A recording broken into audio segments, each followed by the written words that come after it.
such an important hearing today. I know that the people from my state are delighted that we're looking at this issue.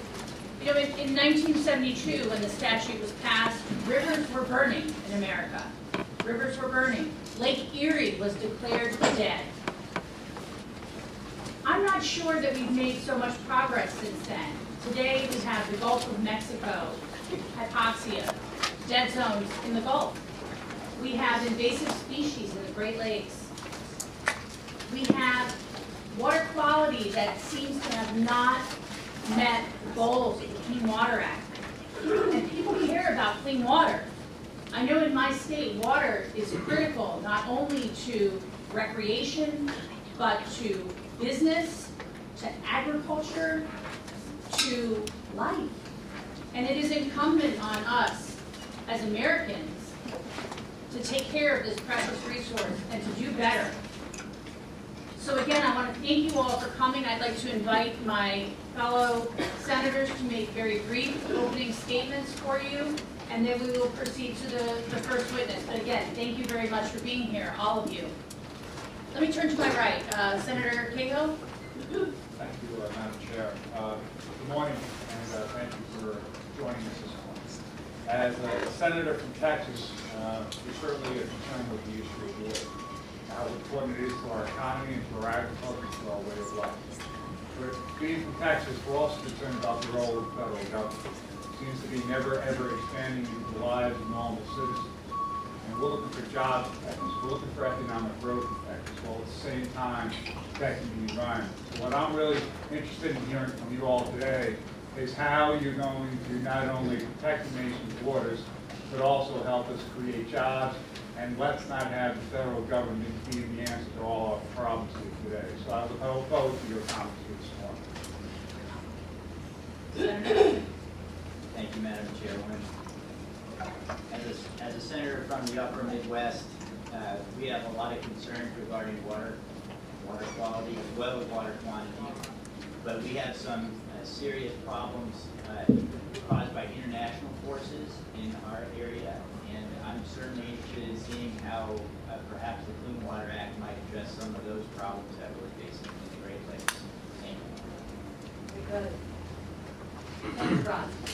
I'm pleased to be here with my colleagues and witnesses. I yield back the balance of my time and reserve for questions.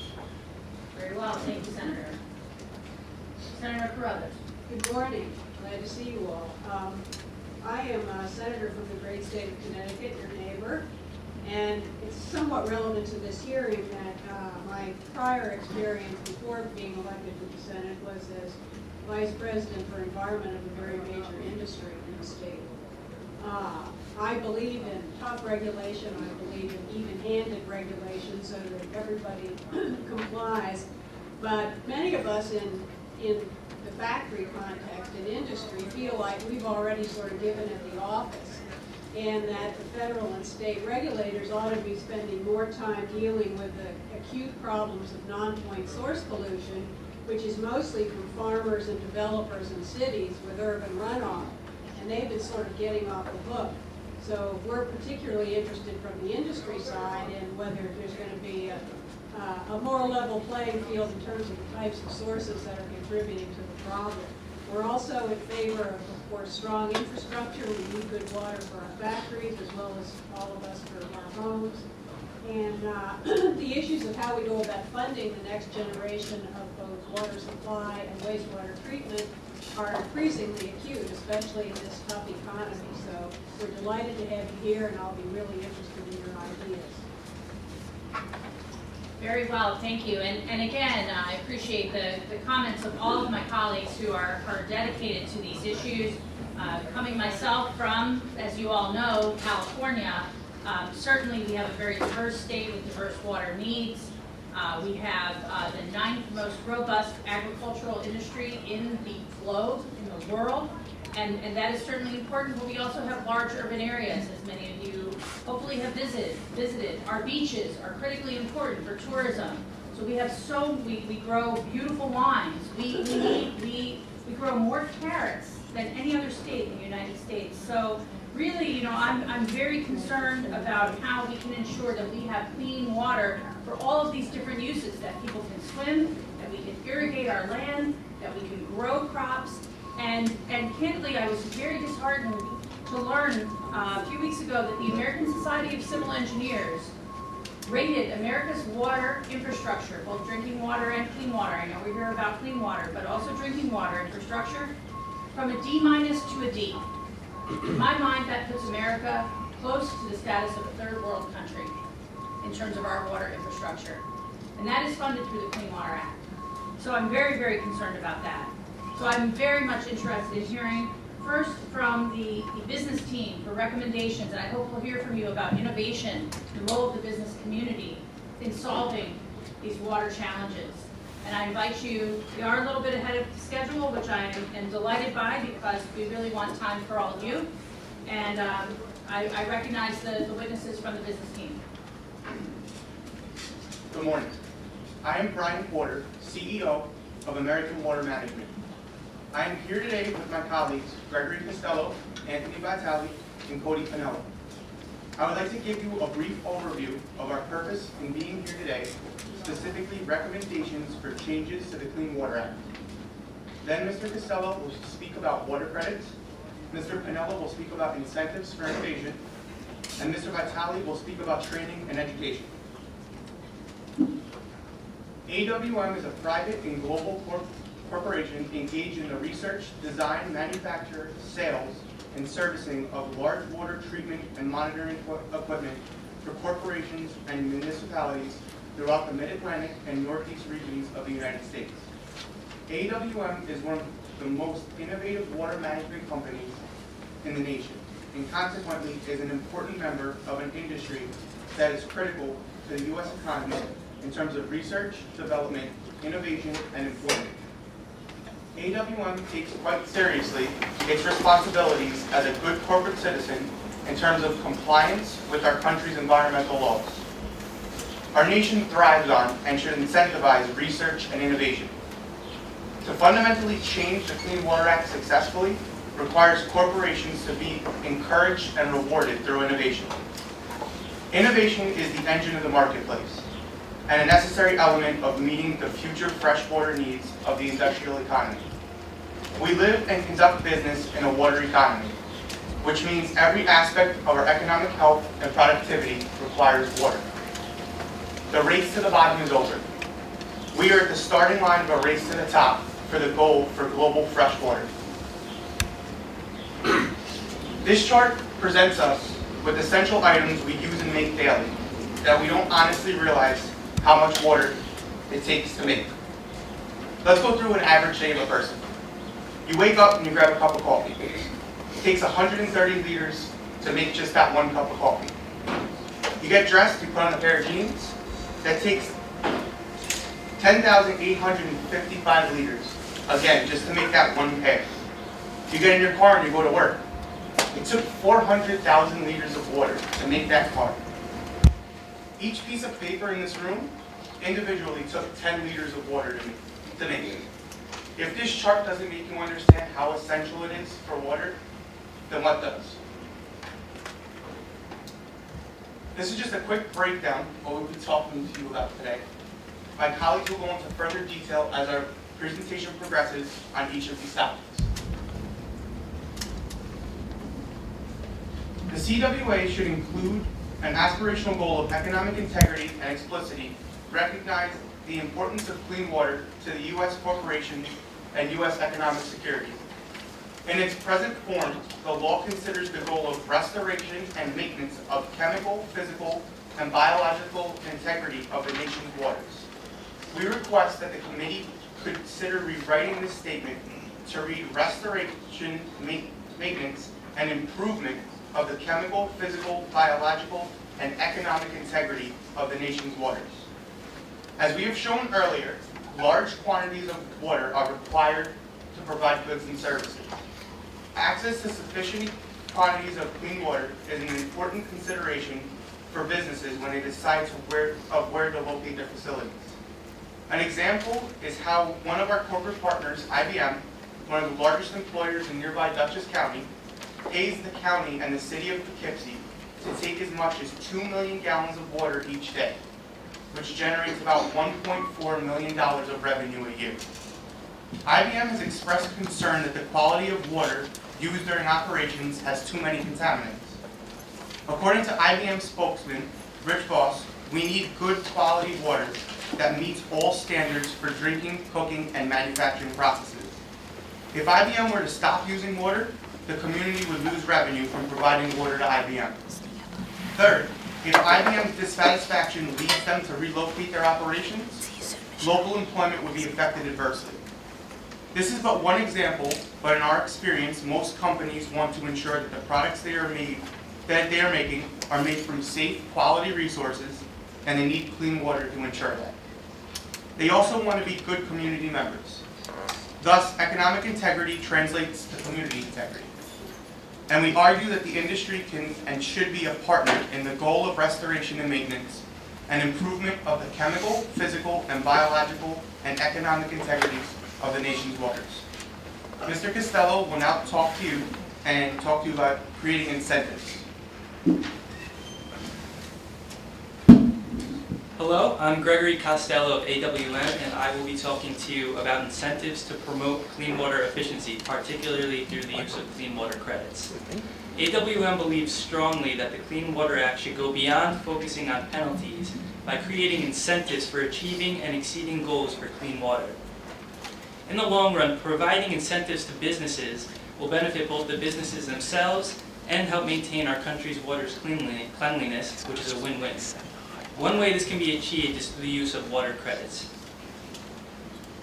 Pollution credits, also known as emissions trading, refers to a system designed to enable businesses to deal with pollution on an open market. Within this system, the government sets a cap on the total amount of emissions of a particular pollutant that a company is allowed to emit. Credits are distributed to companies that emit these pollutants as a part of their daily operations. If a company maximizes efficiency, therefore resulting in less of this pollutant being discharged, it can sell or trade the leftover credits to another company that may be exceeding its allotted number of credits. In this way, a total cap on emissions can be maintained, with heavily polluting companies essentially being fined, while energy-efficient ones are being rewarded. In pilot programs all over the world, this has been shown to be a very successful system. In many ways, it's a lot more efficient than dealing strictly with government regulation. Rather than trying to police every potentially polluting company, the regulator can focus on setting a cap and meeting the goal, hopefully reducing that cap over time. Periodic inspections of companies with pollution allowances can ensure compliance, and many environmental organizations have already volunteered to help out with this task. This level can slowly be reduced by encouraging companies to invest in cleaner energy and decrease the amount of pollutants they discharge. It is hoped that the economic incentive provided by pollution allowance trading will encourage companies to think ahead of the curve and reduce their energy usage now, as pollution allowances will only become more profitable with time when the caps are lowered even further. This potential profit that can be made by companies through the selling and trading of unused credits helps to provide the incentives in the marketplace for innovation targeted at reducing pollution. A market for water credits increases incentives for reducing water pollution, but also spurs competition to find innovative ways of more effectively managing water usage and discharge. This innovation of clean water technologies is crucial to the advancement of water treating processes. My colleague, Mr. Pinella, will go into further detail in explaining the importance of these innovations. Thank you.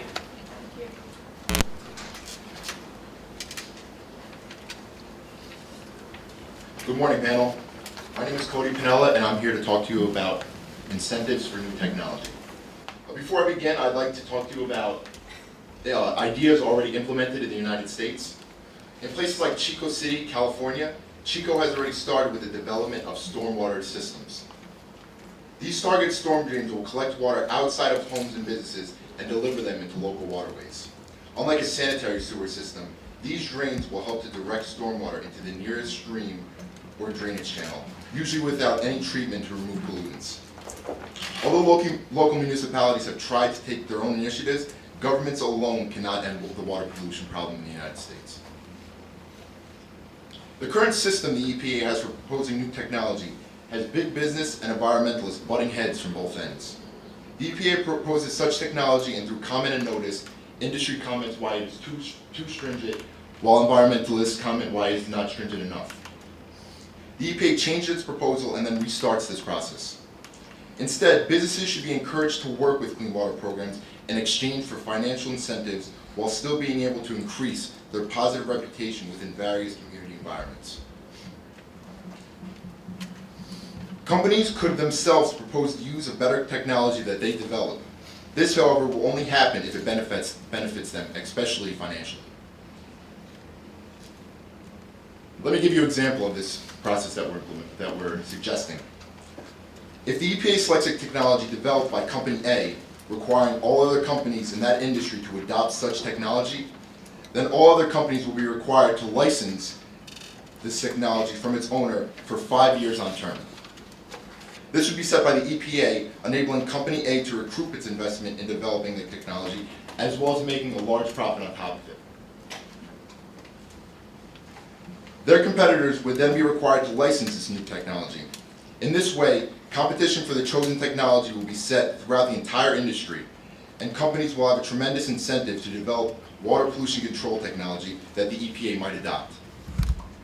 This process would change every 5 years so that each company has a continuing incentive to create better technology and leapfrog each other in an effort to have EPA adopt their technology.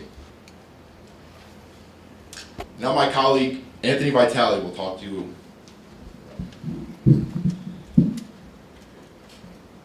Good morning, panel. My name is Anthony Vitale, and I'm here to talk to you about training and development of a skilled water system workforce. A knowledgeable workforce is essential to any successful economy. The Clean Water Act should provide incentives for training and development of workers to ensure sufficient availability of skilled labor in the area of water systems. Understanding it is important in any thorough examination of the Act. To say absolutely that the Clean Water Act is a job destroyer or creator is misleading. However, our analysis shows that the recommendations that we're planning to make on the Clean Water Act will result in saving and creating jobs. Ignoring these adjustments will just result in job losses. Our conclusions are driven by two related forces. First, there's a need for skilled labor in water management systems and pollution control. According to the Blue-Green Alliance, a key part of job creation is the use of gray water systems, water recycling, hot water circulating systems, and rainwater catchment systems. These water-saving components can be retrofit in existing facilities and thus add work opportunities in existing and new facilities.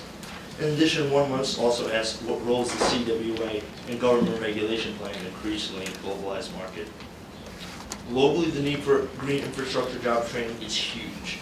Green infrastructure, like all water infrastructure, must be installed and maintained correctly to be effective.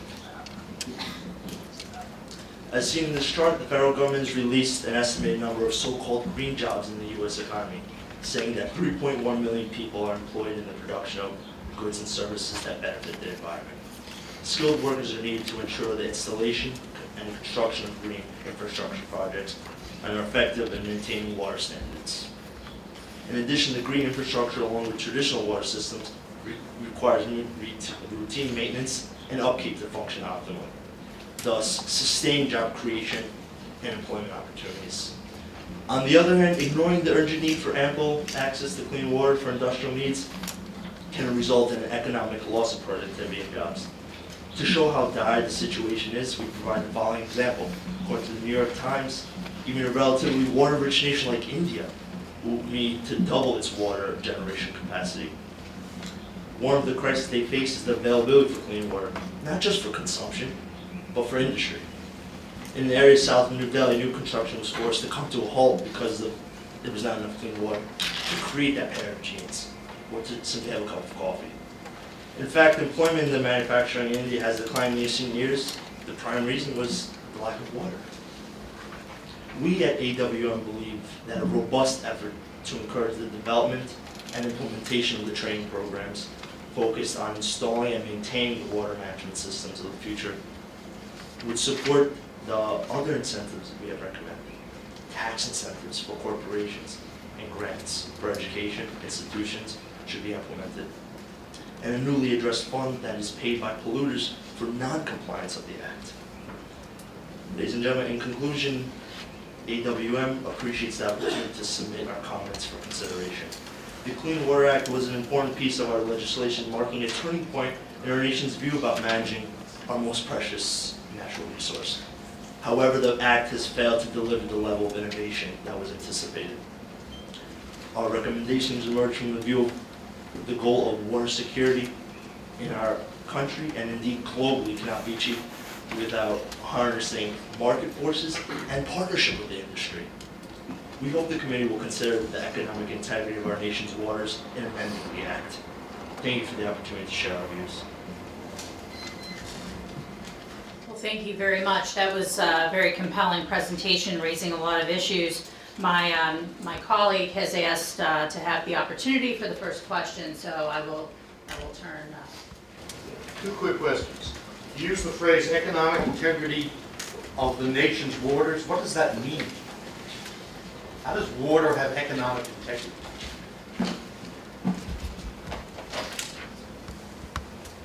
Pollution of any type in our opinion is considered an economic failure.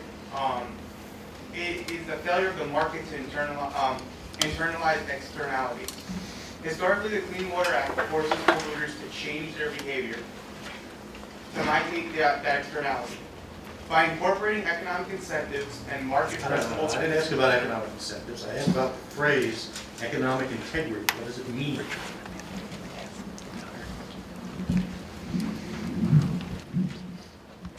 As we showed in the chart provided by IBM, the average American spends hundreds of thousands of gallons of water per day without even taking a shower or a sip of water.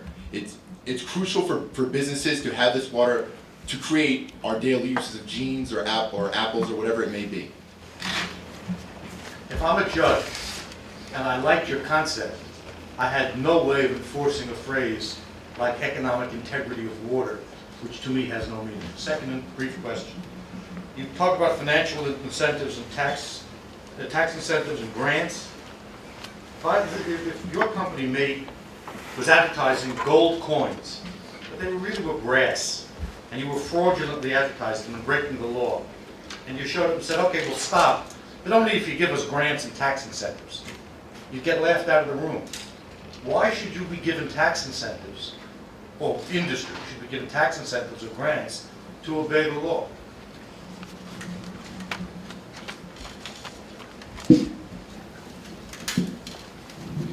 It's not to obey the law, it's to develop new technology that will be implemented to overall help the economy for us to sustain clean water.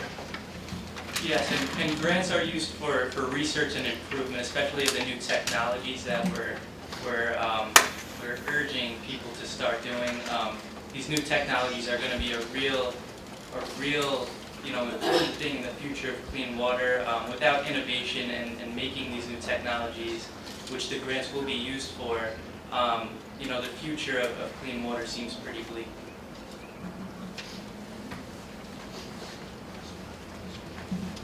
Thank you, Madam Chairwoman. I love your idea about business incentives. We've lost a lot of jobs in my part of the world, and the idea of being able to put some of those people to work who used to work on our factories doing this kind of thing is really very, very inspiring. I asked my concern and ask if you could answer a question is, do you think that a credit system like you proposed would undermine the principal goal of elimination of pollution that's in the current goals of the Act? No, we're aware of the final water quality trading policy. We want to expand upon this policy, not create a new one. Currently, this policy only allows nutrient and sediment trading. We want to amend it to include other new non-conventional pollutants, which the EPA has already stated it would consider doing following several pilot programs. We strongly support the expanding of the program to these pollutants because it would encourage research and development for new technologies to remove these harmful substances from the water.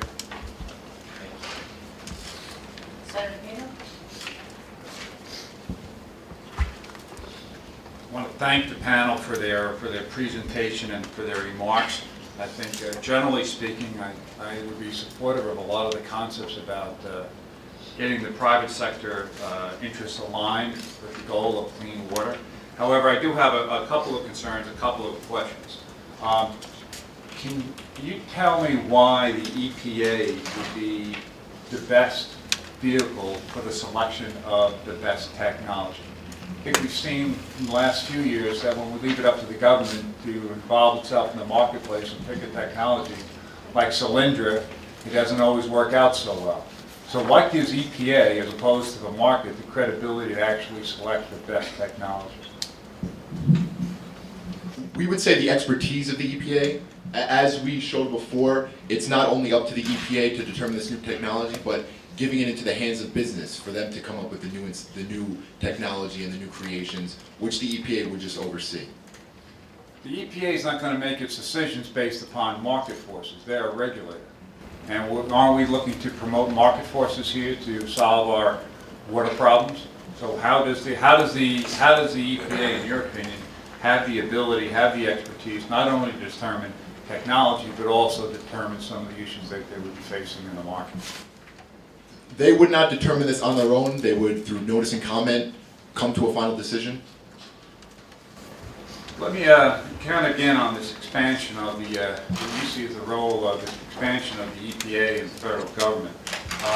With respect to your idea of expanding the emissions trading program, how can you go a little bit more detail? How do you see that structured? Who would actually own the credits? Who would sell the credits? Where would the money go to that was raised in the sale of these credits? Are we just looking at another tax? No more money for federal subsidies, more money for big government? Is that what we're looking at here? Basically, the businesses themselves would buy these allowances. Once they have these allowances, they'd be able to trade or sell any excess allowances they have from the pollutants that they haven't emitted to other companies who would be emitting more of the pollutants that the other company had been emitting before. So basically, the money itself changes hands between the businesses themselves. The government really doesn't have anything to do with the monies that would be profited from the trading and selling of these allowances.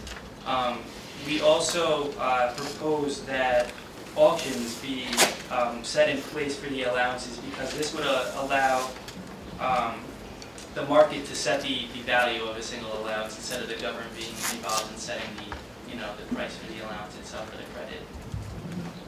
In essence, our hope is to bring the cap down over time. Senator Brother?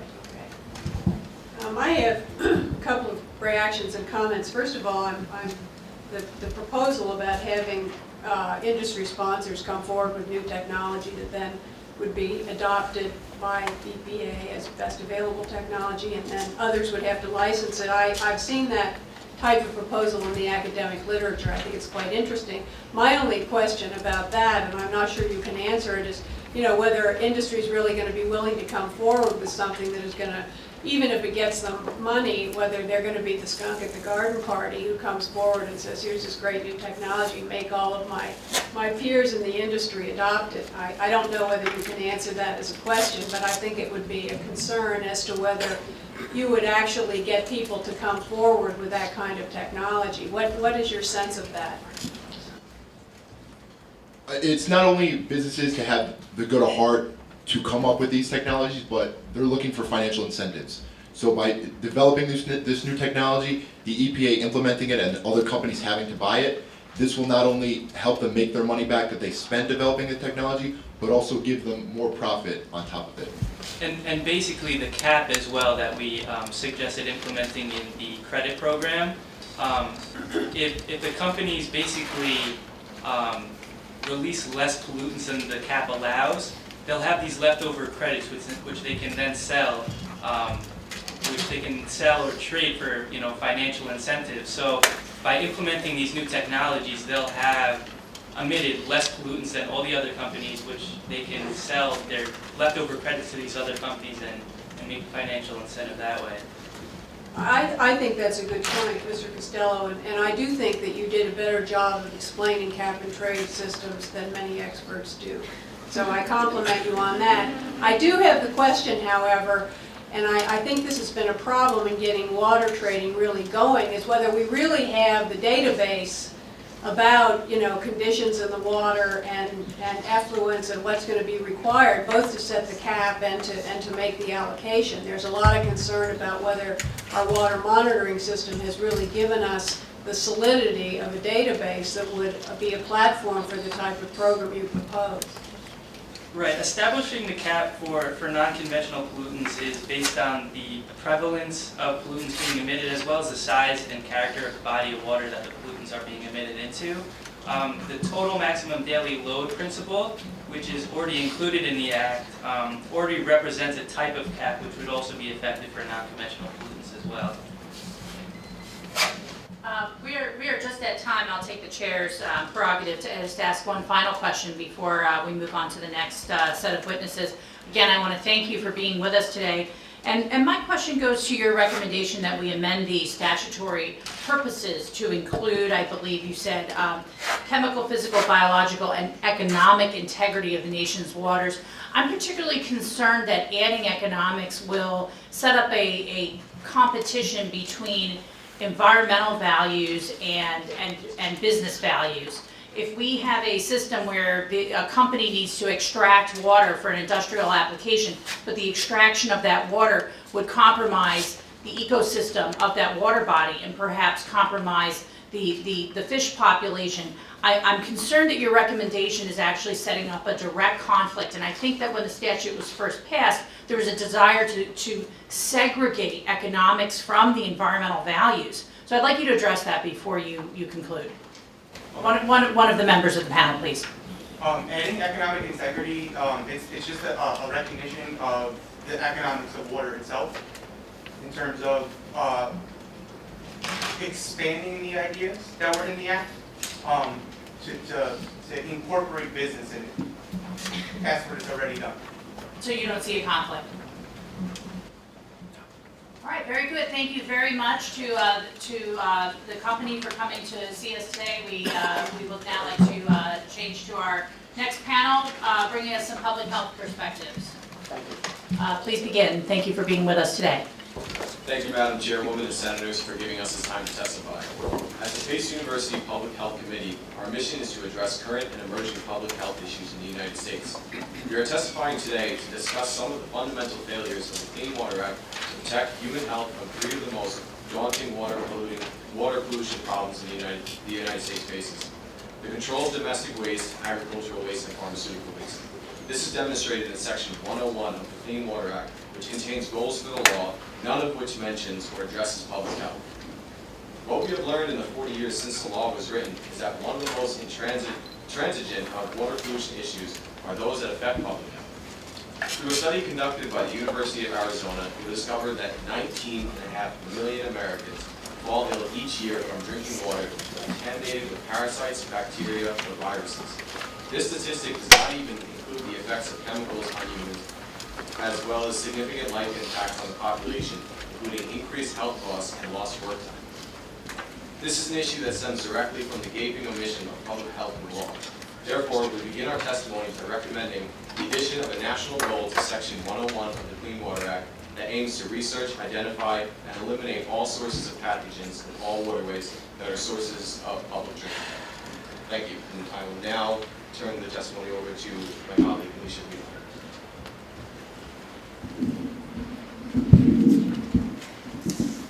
Hi, my name is Alicia, and I will be discussing the fundamentals of drinking water. So the following statistics lay the foundation for the argument presented by the Pace University Public Health Committee. The purpose for these facts also demonstrate the pressing nature and sense of urgency required to address the public health risks. One of the most startling issues to emerge in the last 10 years is realization that fundamental sources of pollution was designed to control, or in fact not being controlled effectively, and is resulting in diseases in the U.S. This is something that most of the public is unaware of. Drinking water is a profoundly local issue because its sources are always close to home. Water cannot be efficiently transported around the nation or around the globe like oil can. In 4 days, the U.S. uses more water than the entire world uses oil in 1 year. As we've already mentioned, as many as 19.5 million Americans are ill each year from drinking the water. 1 in 10 Americans have been exposed to drinking water that contains dangerous chemicals or fails to meet a federal health benchmark in other ways. According to the New York Times article, Toxic Water, 7-year-old Ryan Macy's dentist said that the pollutants in drinking water had damaged his teeth. Tests showed that not just their household, but their neighbors' tap water contained arsenic, barium, lead, manganese, and other chemicals that federal regulators said could contribute to cancer and damage to the kidneys and nervous system. According to another article published by the Journal of Biological Engineering, lack of clean water is responsible for more deaths in the world than war. About 1 out of every 6 people living today do not have adequate access to water, and more than double that number lack basic sanitation for which water is needed. In some countries, half the population does not have access to safe drinking water and hence is afflicted with poor health. By some estimates, each day, nearly 5,000 children worldwide die from related diseases, a toll that would drop dramatically if sufficient water for sanitation was available.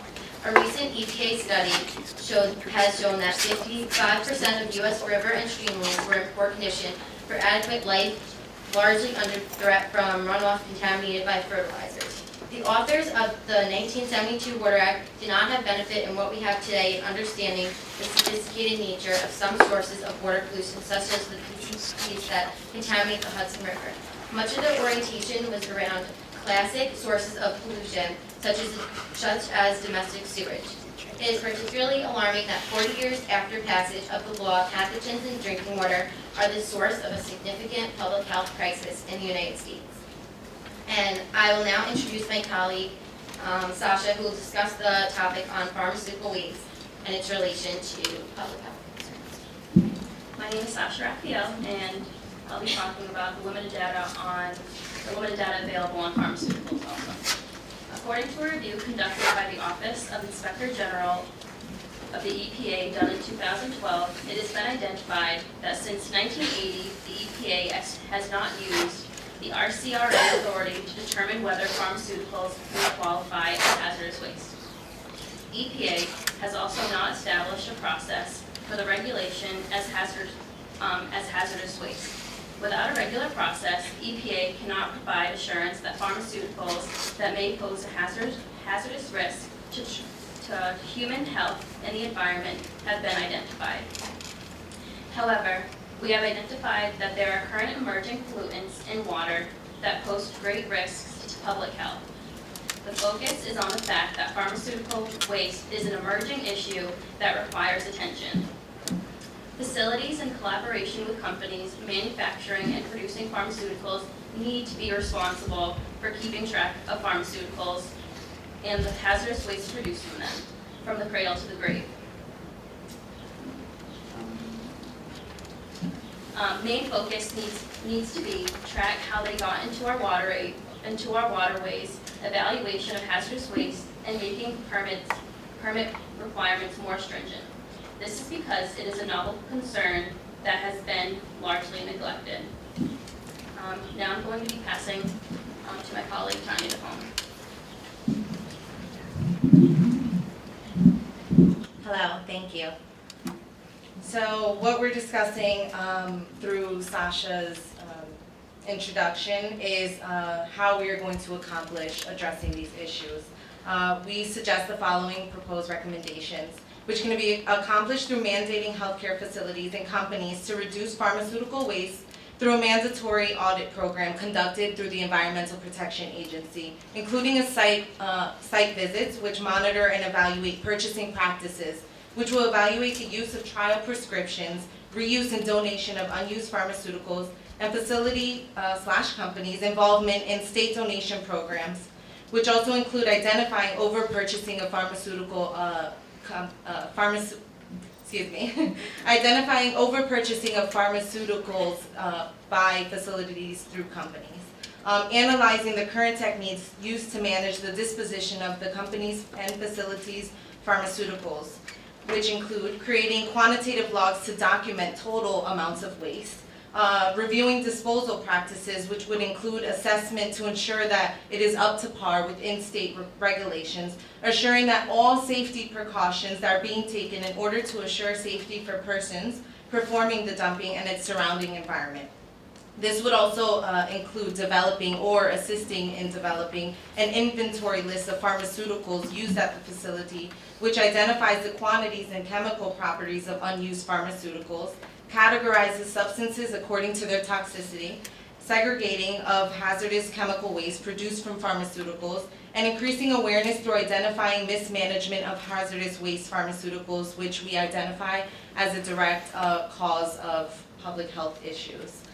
We expect through these recommendations that there will be required cooperation of pharmacies, hospitals, doctors' offices, dentist offices, outpatient care centers, ambulatory health care services, residential care facilities, veterinary clinics, and more.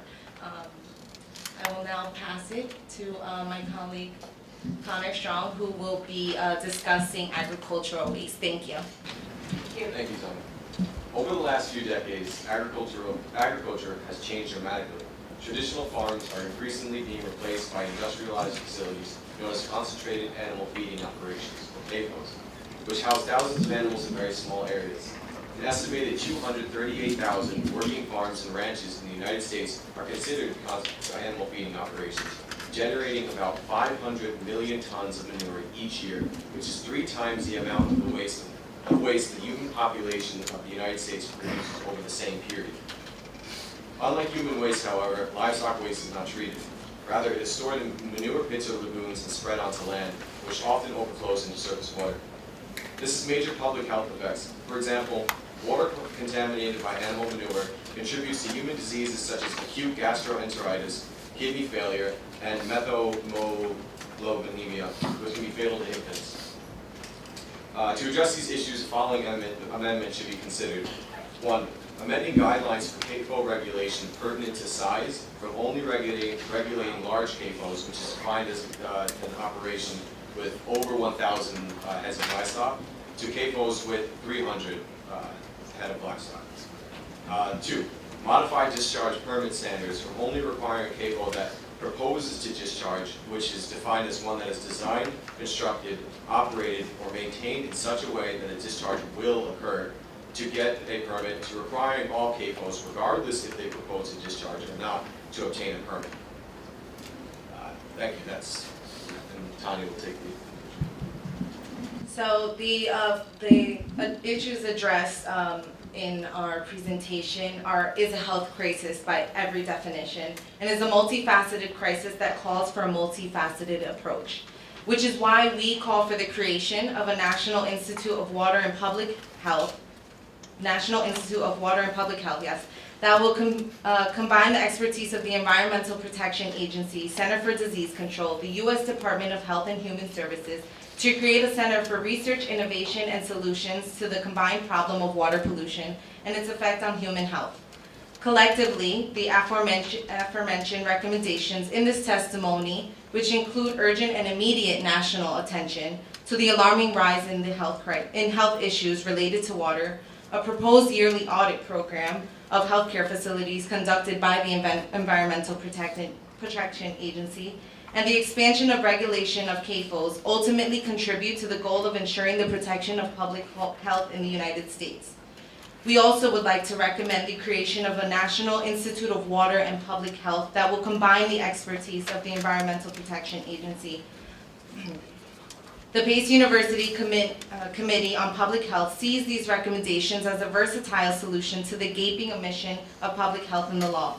I think it is fair to say that Senator Edmund Muskie and the other authors and sponsors of the Clean Water Act of 1972 did not foresee the day that water pollution would be the source of a human health crisis 40 years after the draft of the law. In fact, the clear #1 policy goal of the law was to eliminate the discharge of pollutants by 1985 and to control non-point source pollution commensurate with that goal. We would also like to inform the committee that in the time we've presented here today, 555 Americans have fallen ill from drinking water. If that is not a concern, I do not know what it is. Thank you. Thank you very, very much. It's a very compelling presentation. I always like to defer to my colleagues for the first question. Is there one of you who would like to take the first question? Yes, Senator Brennan. Thank you, Madam Chair. My first question was regarding the proposal for pharmaceuticals. The research that you've done seems to indicate that the principal problem is with the dumping of unused pharmaceuticals. Is that how I understand your testimony? Correct. Well, it includes the dumping of pharmaceuticals. The idea behind pharmaceuticals is even preventing pharmaceuticals before they become waste and kind of facilitating that evaluation of how these pharmaceuticals are being dumped, but more so, it's more prevention. Thank you. And so just a quick follow-up. Is there research, have you done research on the issue of residual pharmaceuticals in human waste through wastewater treatment plants, for example? Is that an emerging problem, or do we need not to worry about that?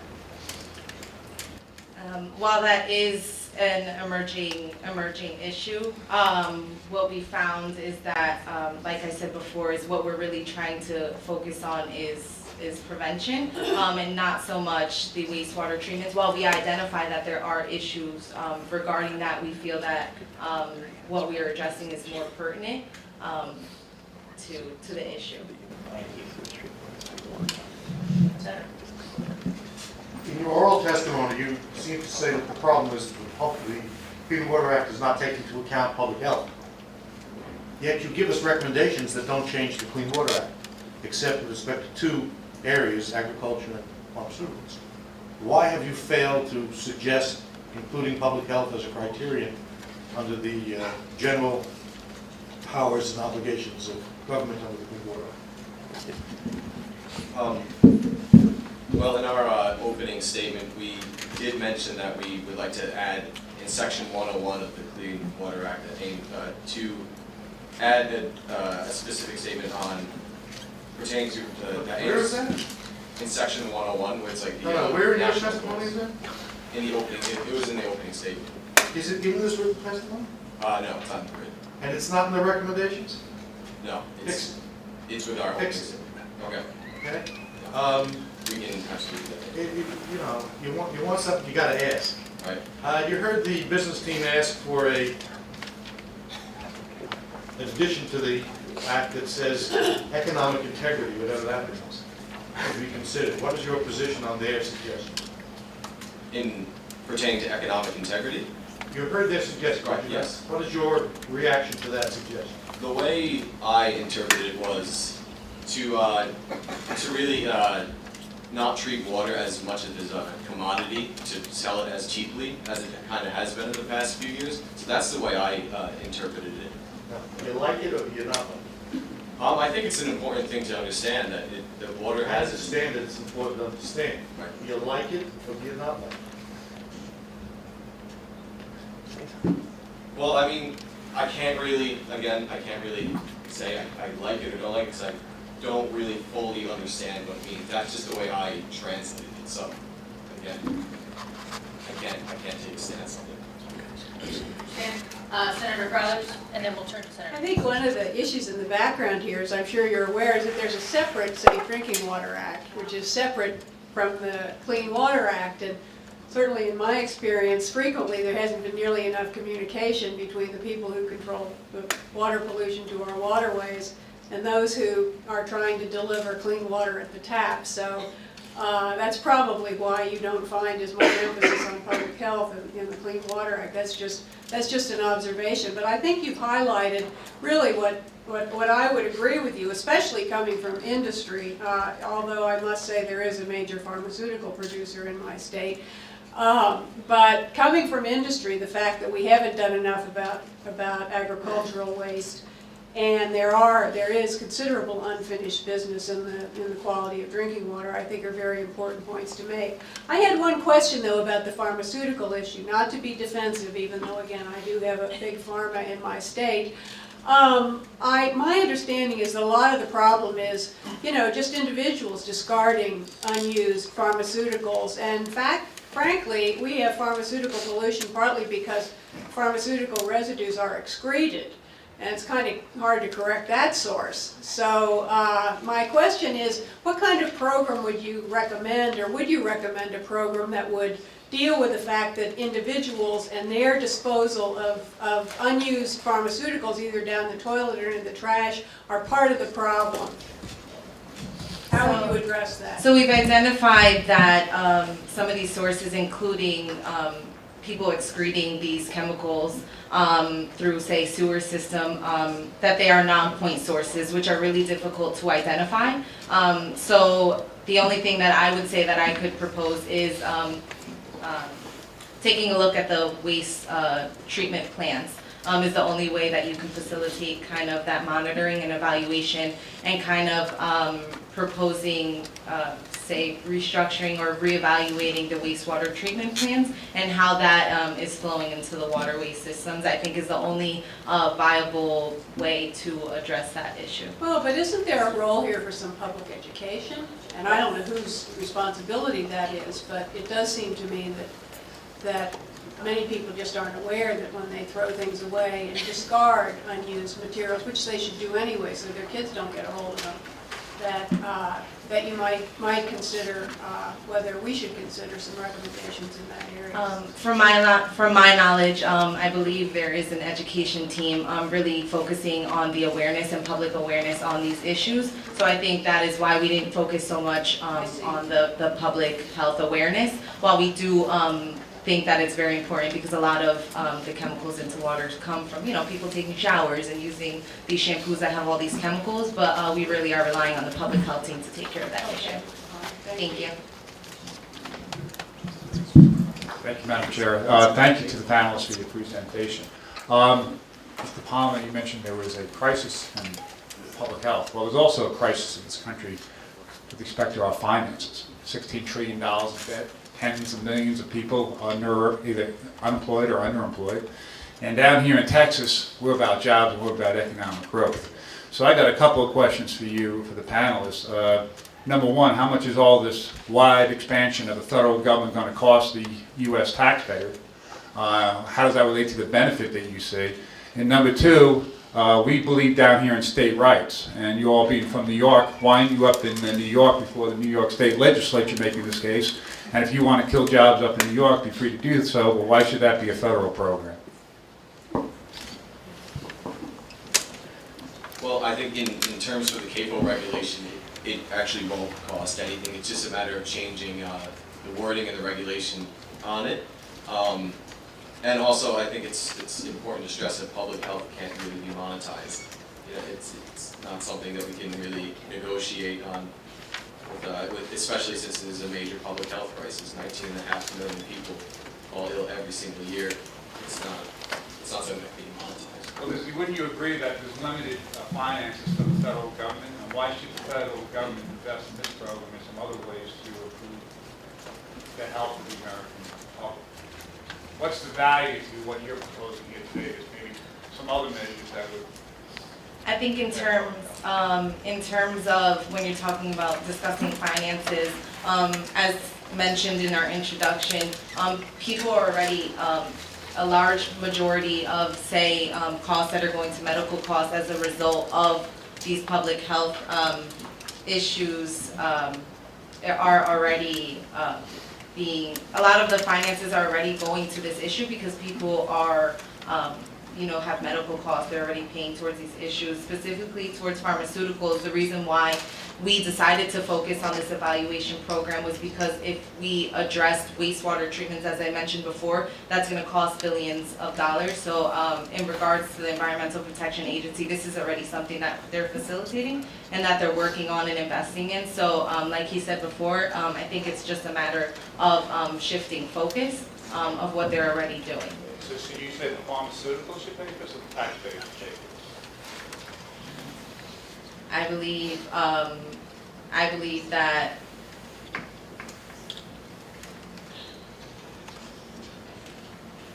excuse me.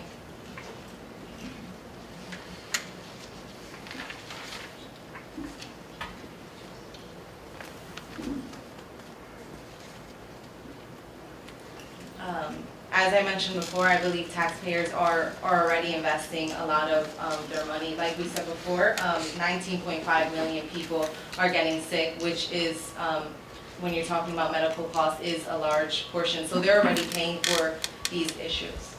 So the pharmaceutical should pay for the tax. No, Who should pay for the corrective actions that you are recommending via this point? Should it be the pharmaceutical industry, or should it be the overall, should this be socialized amongst the American people? I think we stand up that pharmaceutical companies should pay more for it, especially in terms of like monitoring it from relatively great. So I think it should be more on their end.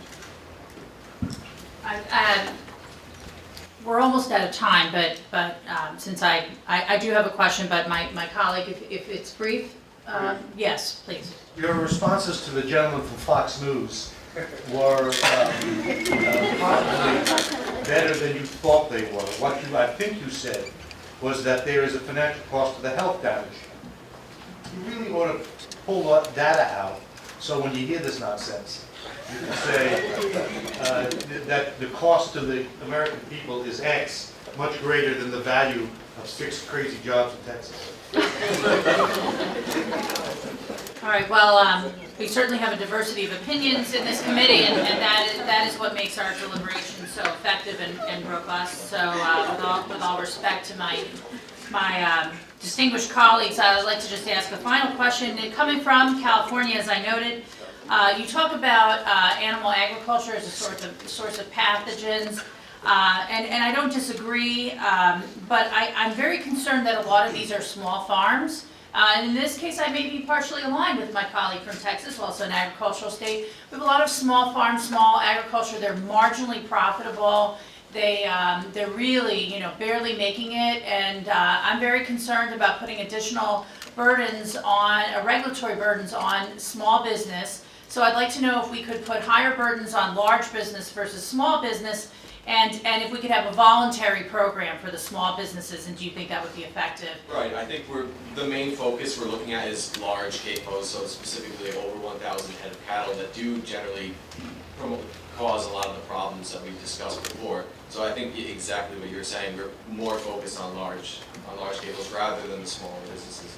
And what about the effectiveness of voluntary programs? In your experience, do you think that asking people to do things voluntarily, because even the pharmaceutical reforms that you propose center around changing individual behavior, which I think is a very difficult thing for us to do from Washington, D.C.? Right, well, I think as we've seen in the last 40 years that goodwill never really triumphs, specifically when speaking about pollution and things like that. So I think voluntary programs, while in an ideal situation it would be fantastic, I don't think it's very viable, at least. I think there needs to be somewhat of a strict regulations on it, or somewhat of an enforcement on it. All right, thank you very much.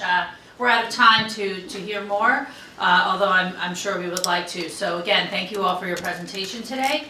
And we will bring up our next presentation on technology and the Clean Water Act. We're looking forward to this very much. Thank you very much. Thank you. My name is Derek Eason. This is Jason Wallace. We are the United Tech Group, which is a consulting firm. Together with our counsel, we have examined the Clean Water Act through the perspective of technology. We have come to the conclusion that if today's advances in technology were truly implemented, the act would be far more successful. Did you know it takes roughly 10 gallons of water to make a single computer chip? Clean water is important to us, not only because we need it to survive, but also we need it for our industry. But why we are really here is because we want to see today's technology honest as we pursue the goals of the Clean Water Act. For an example, in 72 to store water data. You might need a computer the size of a ball. Today, you can use a code-based handheld device and connect with a number of people in an instant. Nowadays, we have the technology to monitor in real time, water in real time, and we have the advantages in communication that allows us to have information more efficiently.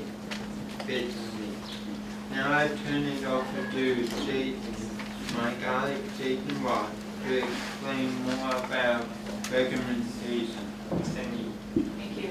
Hello, Madam Chair and committee members. As my colleague mentioned, the advances in technology have been incredible. The computers have gotten smaller, but their role in our everyday life has gotten larger. We are surrounded by smartphones, tablets, and multi-core laptops and computers, and this progress shows no signs of stopping. In an effort to apply this new technology to the Clean Water Act, we analyzed how the EPA and cooperating agencies collected, stored, and reported data regarding water quality. After analyzing the current processes and equipment used, we put forward the following recommendations. First, streamline the way data is stored and utilized. Second, incorporate new technology in order to improve the monitoring process. And lastly, create an interface which will allow the public to know the quality of their water in real time.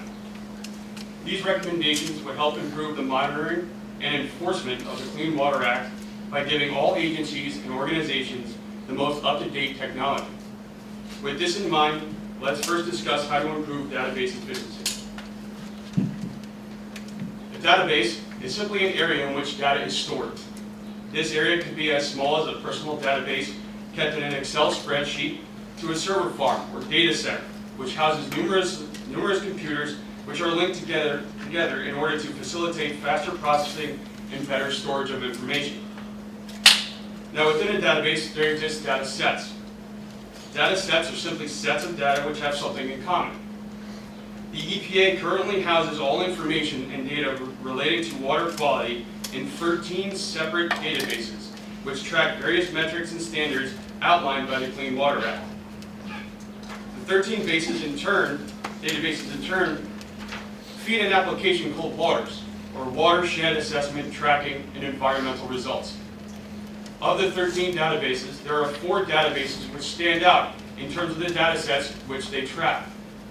These 4 are the Water Quality Standards Database, the National Assessment Database, the Storage and Retrieval Database, and the Total Maximum Daily Load Tracking System. The data which is contained by these databases is the most important information in regards to water quality and should be the only ones used in the water program. The remaining 9 databases would be consolidated into one general purpose database which houses all data but adds various data sets. The offices within the EPA which are associated and responsible for these current databases would still retain authority over the information, but as data sets within an overall database and not separate databases. With this consolidation, the amount of databases used would go from 13 to 5. This reduction, although it may seem unwarranted, is necessary as there are other issues to consider. One of these other issues to take into account is the cost used to power them. Considering the amount of data, both historical and current, contained in just one database, these databases most likely exist as a server farm or data center, and powering a data center is very expensive. In 2006, it was estimated that the annual energy cost for servers and data centers was $3.3 billion.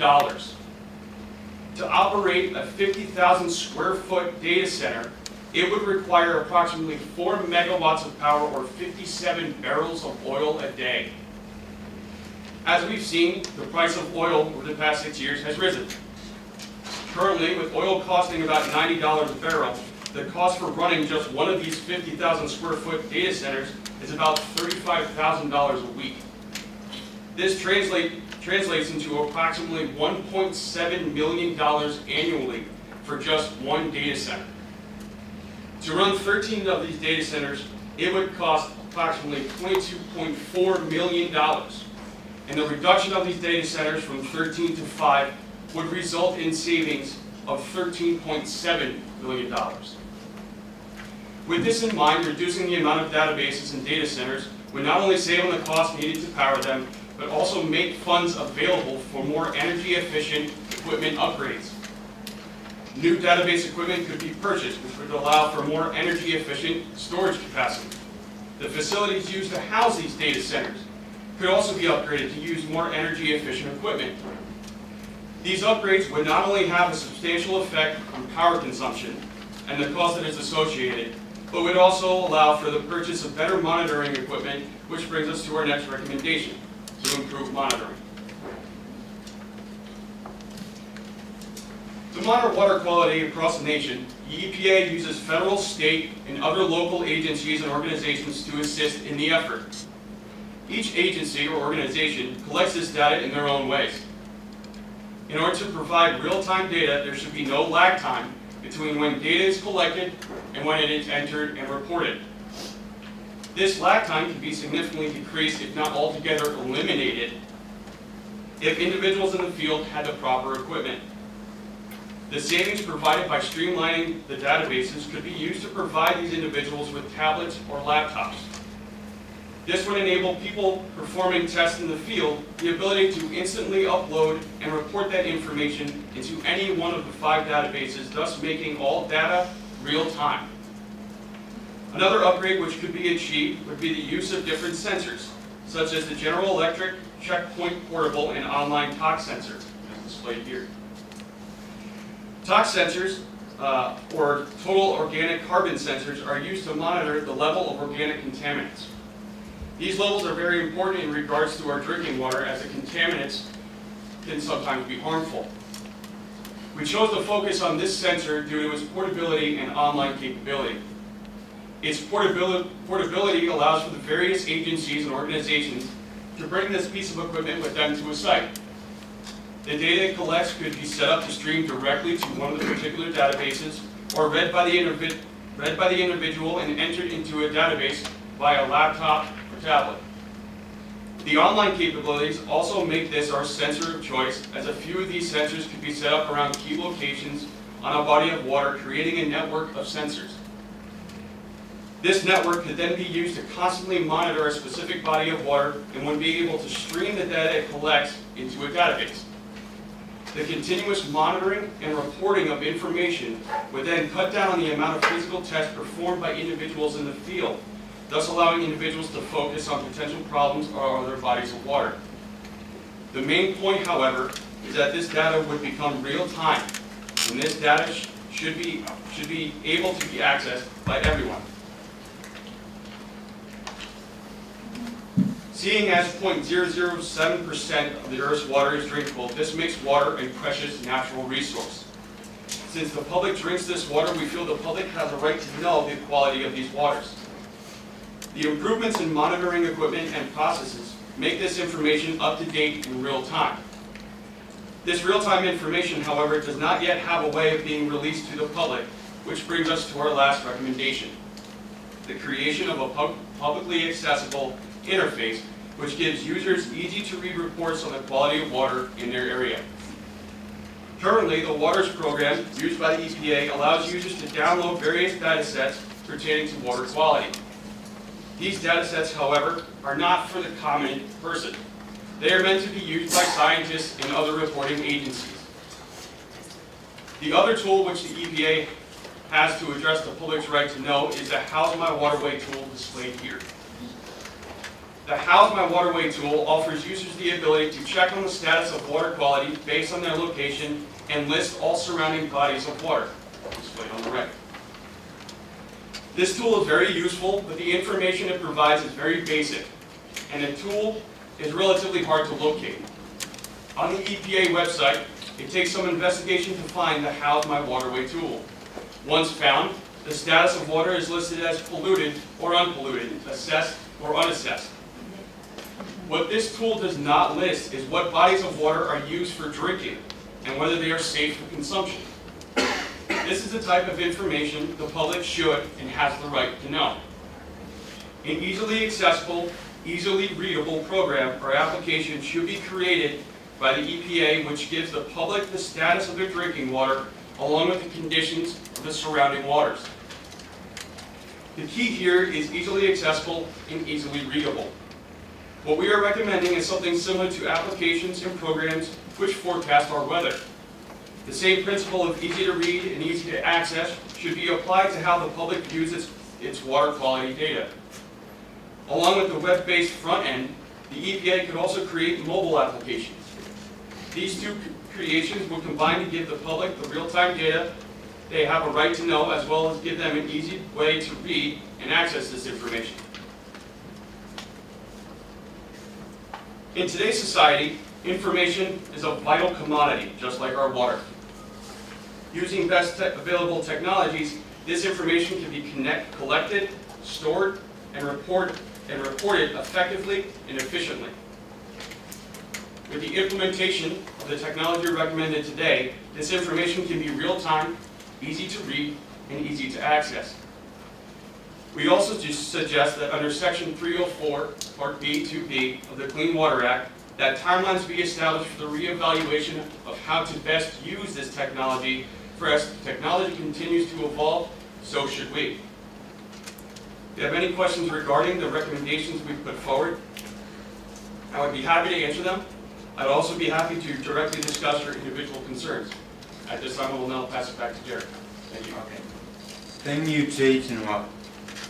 At Water Tech United, we are focused on how technology can be used to enhance the policies of the Clean Water Act, specifically through the improvement of database efficiency, greater user access to information, and a raised standard of water quality monitoring. Not only at experts in the field of technology, but at United States citizens, we feel we have a huge responsibility in the protections of our nation's waters. Thank you. Thank you very much. That was an extremely compelling presentation. I think there were some synergies between things that you recommended and things that we heard from the business team. So very much interested. Also your recommendations about public access to information certainly cross with the public health team, who want people to feel empowered to know what quality of water. I am going to use the chair's privilege and ask the first question this time. I understand the importance of real-time data and empowering the public, and firmly believe in that. I think the more information people have, the better advocates they can be for themselves and their own health and their own environments. The Clean Water Act is a strict liability statute, however. It doesn't take much to find a violation. I'm concerned, and you know it has a very powerful citizen suit provision that allows the average citizen to bring a lawsuit. I'm concerned that this information is not going to be balanced in a way that it's in context, maybe I should say, where the information could be erroneous, and someone could see something on this app and determine that there's some sort of violation and bring perhaps a frivolous lawsuit. And that concerns me, again, because I have a number of small businesses in my state that could be vulnerable to these types. We have very active citizen groups in California.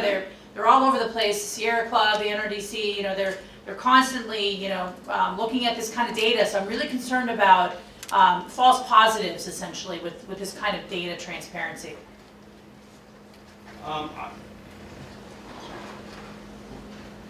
Basically, the real-time data that we're addressing it's similar to how, like I addressed, it's similar to how the weather would be predicted.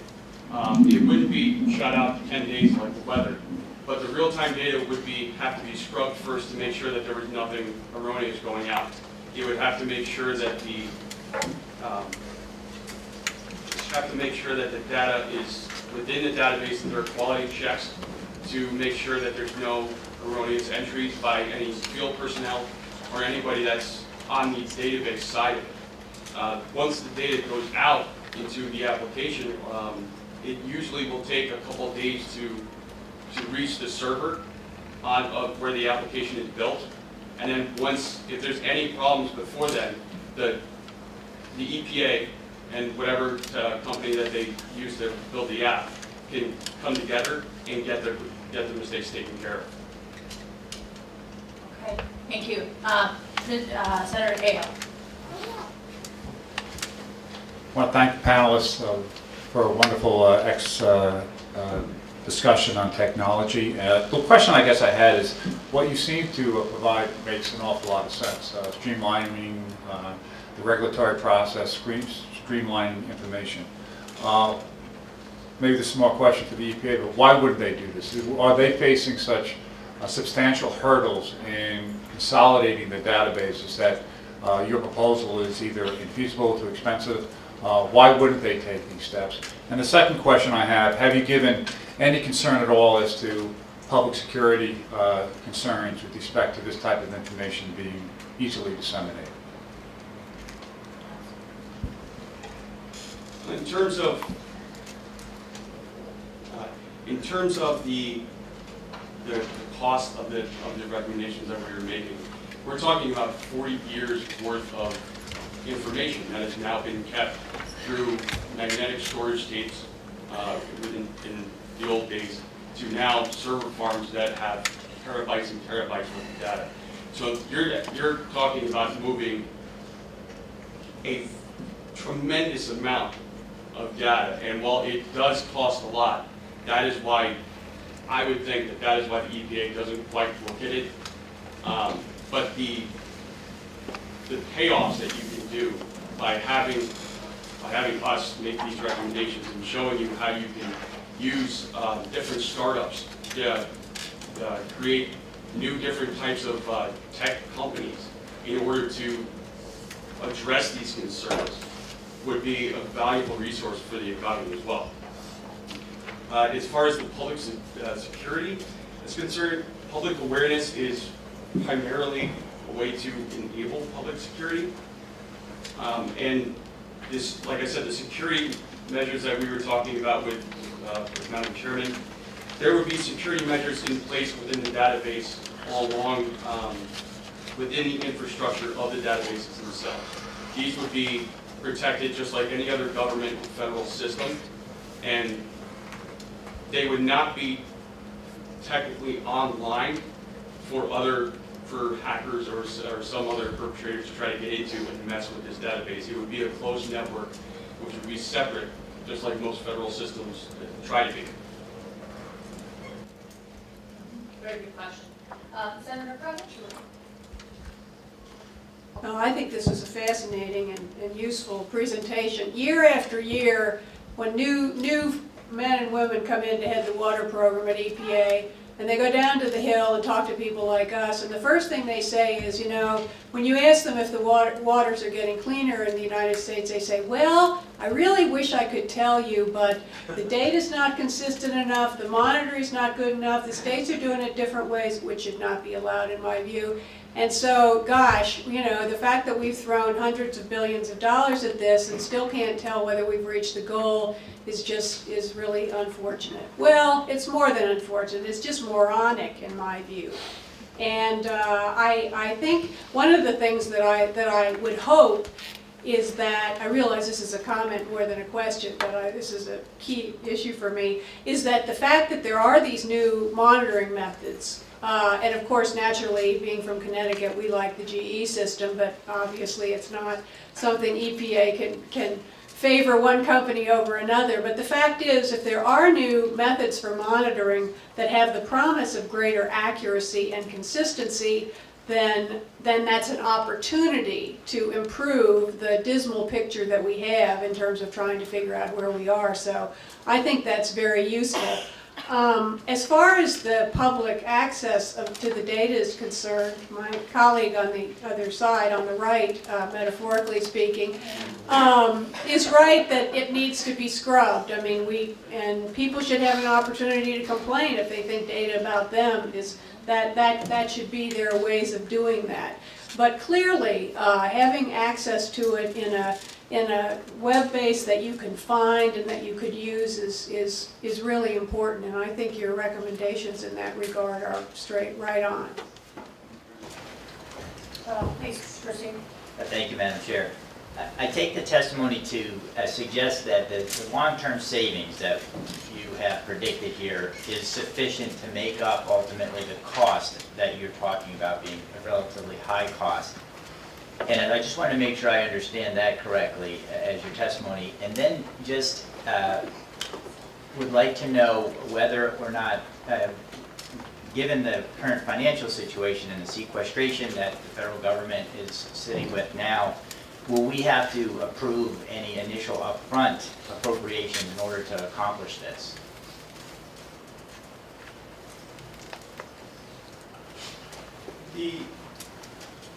I understand your concerns. Obviously, with any new technological development, there's obviously some type of startup cost. One of the things that we had thought about when proposing this plan was, you know, New York City now has what they call Silicon Alley. And Silicon Alley is a place where a lot of computer startups and software companies are starting up right now. And they all need to compete for contracts. Now, these startups would obviously present something that they have, so they would put the money out of pocket themselves to make sure that they have it.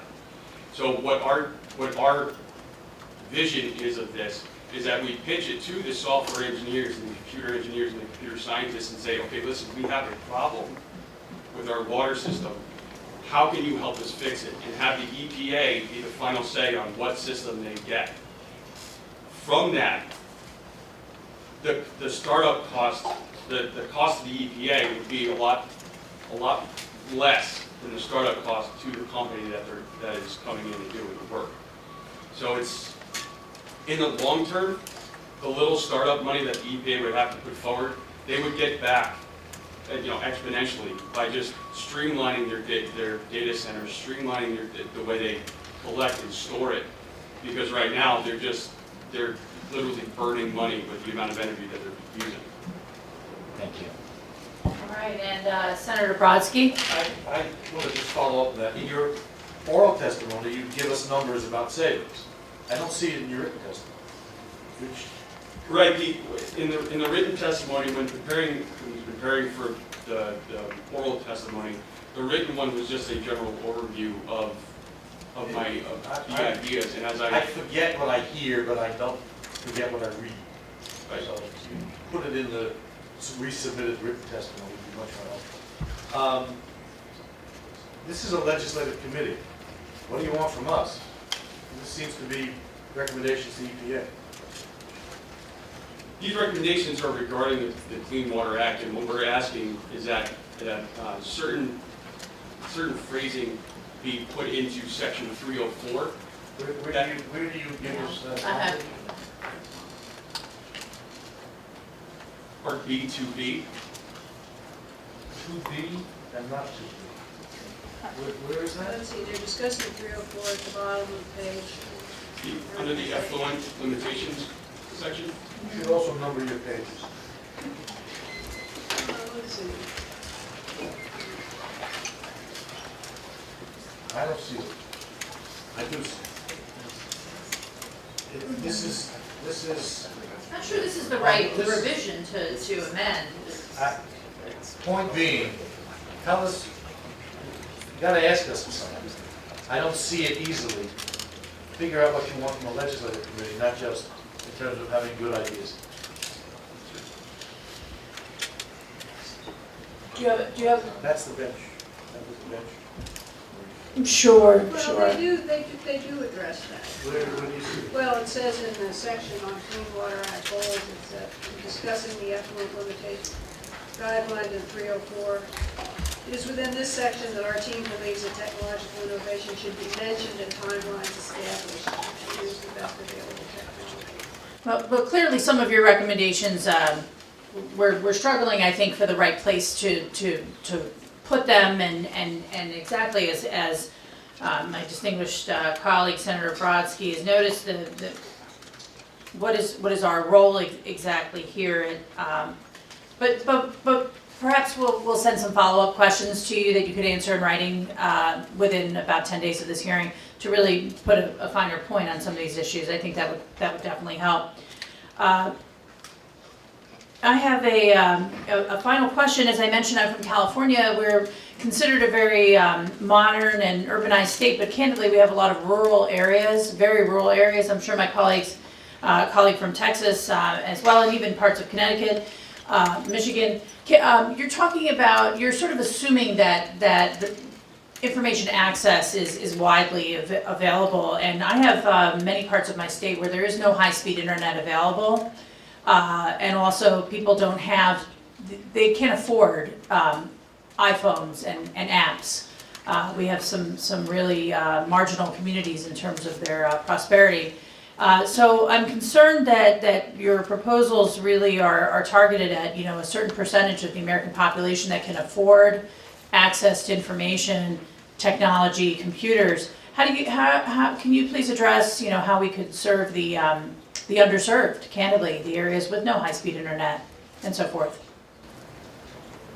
Well, just off the top of my head, one of the ways we could inform the rural areas that you're talking about would be to, if there's any kind of emergency or any kind of information that would need to be displayed to the public, they can use.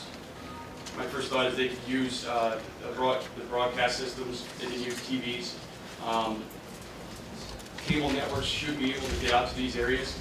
So while it's not going to fit everyone that can't afford these smartphones and tablets and such, the information can be made available to the public through other means.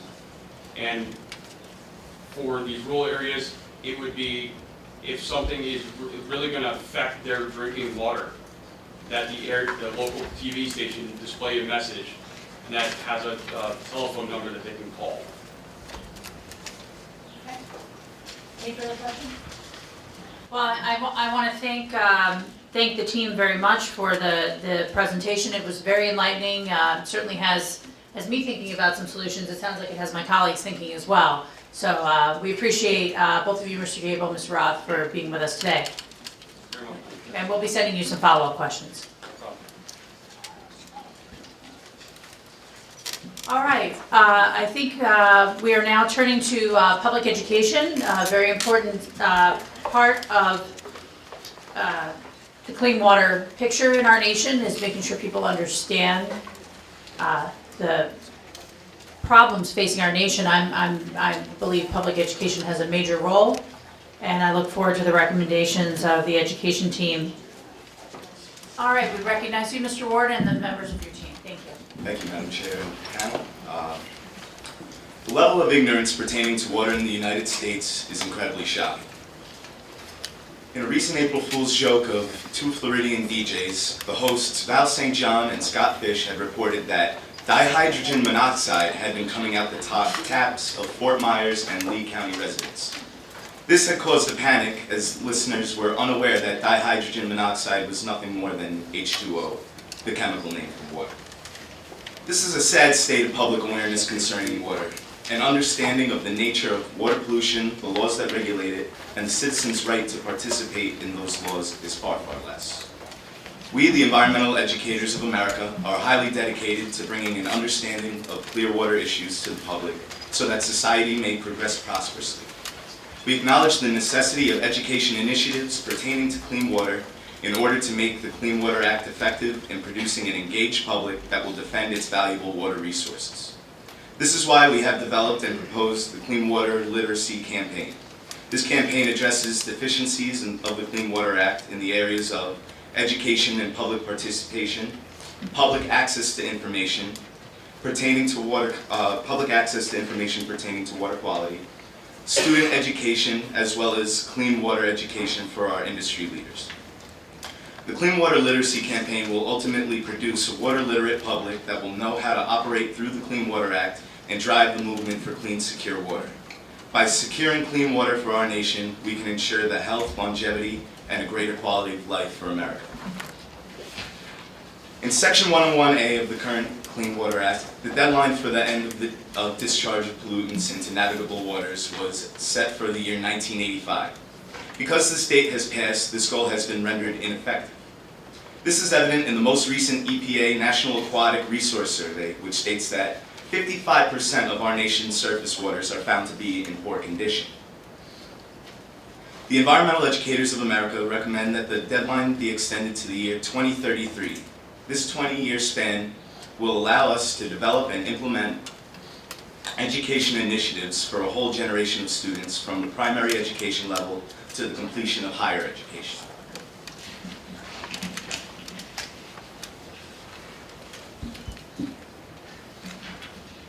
The Environmental Educators of America have noticed the Environmental Protection Agency has eliminated environmental education as a priority as of 2013. According to the EPA's budget of FY 2013, environmental requested nothing for the funding of environmental education, opposed to last year, which was $9.7 million. To our understanding and concern, the lack of funding is unacceptable. Environmental education is a priority and should be funded and continue as practice. Environmental education is vital to the success of all environmental initiatives because of the basic understanding of our environment and how to protect it, including water quality standards. Initially, education was put forth as a priority, but the importance of education has dissipated over the years. Under the Clean Water Act, it was told that by 1985 that the public is supposed to eliminate pollutants in navigable waters. However, the public knowledge was not to its ability. Without necessary education, the public is left ignorant of local water quality issues and the tools available to prevent water quality degradation. Information pertaining to water should be easily accessible to the public to understand our water quality. Institutions should provide classes to encourage increased water quality monitoring, restoration, and maintenance. Our organization took a brief survey of Pace University students and found that the startling deficiency of public awareness was low and no one knew what water quality issues were presented. We recommend that primary, secondary, and higher education should be taught about the Clean Water Act and water quality issues. Under government, under Section 101E, they are required to educate and inform public. So we highly encourage to provide funds and grants for our education that's beneficial to everyone. In order to address the issue that many citizens are unaware of their ability to participate through the Clean Water Act, our committee recommends that a monthly local workshop be provided in communities in order to inform citizens of how they may invoke their right and responsibility of participating in the Clean Water Act. In these workshops, citizens will learn how to comment on rulemaking and propose national pollutant discharge elimination system permits, attend hearings, and file citizen suits. Additionally, we advocate the amendment of Section 505, which pertains to citizen suits, to include a bounty provision similar to that of the Refuse Act of 1899. The citizens should be able to sue polluters under a theory of strict liability and shall be awarded a percentage of the fines collected. This remedies the current injury in fact system in place for civil suits, which has weakened this clause. Good morning. My name is Jeffrey Prizia, and I'm going to speak about public access to information. The public access portal to the laws and regulations in regards to the Clean Water Act needs to be revised and consolidated.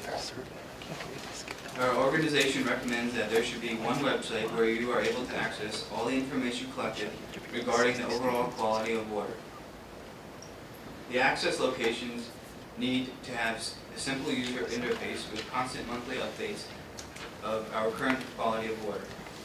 The New York State DEP releases the New York City drinking water quality results every year following the public access to it.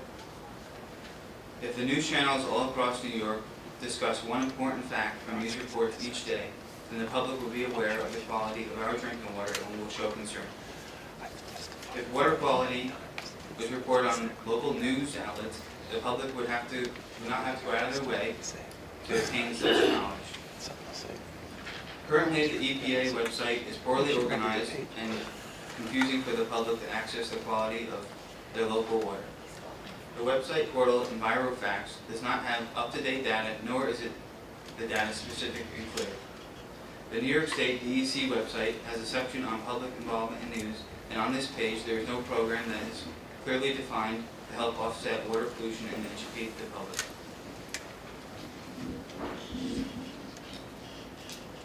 Our organization would like to recommend that all permitted polluters should be required to take an industry-certified training course on clean water and reducing pollution.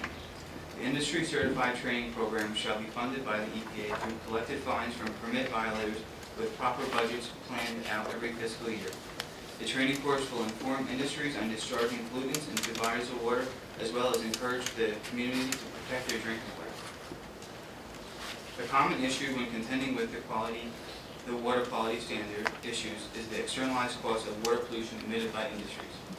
The environmental degradation of non-point sources has a great effect on water quality and all associated activities as well as business. I'll now pass it along to my colleague Nicole McGraw.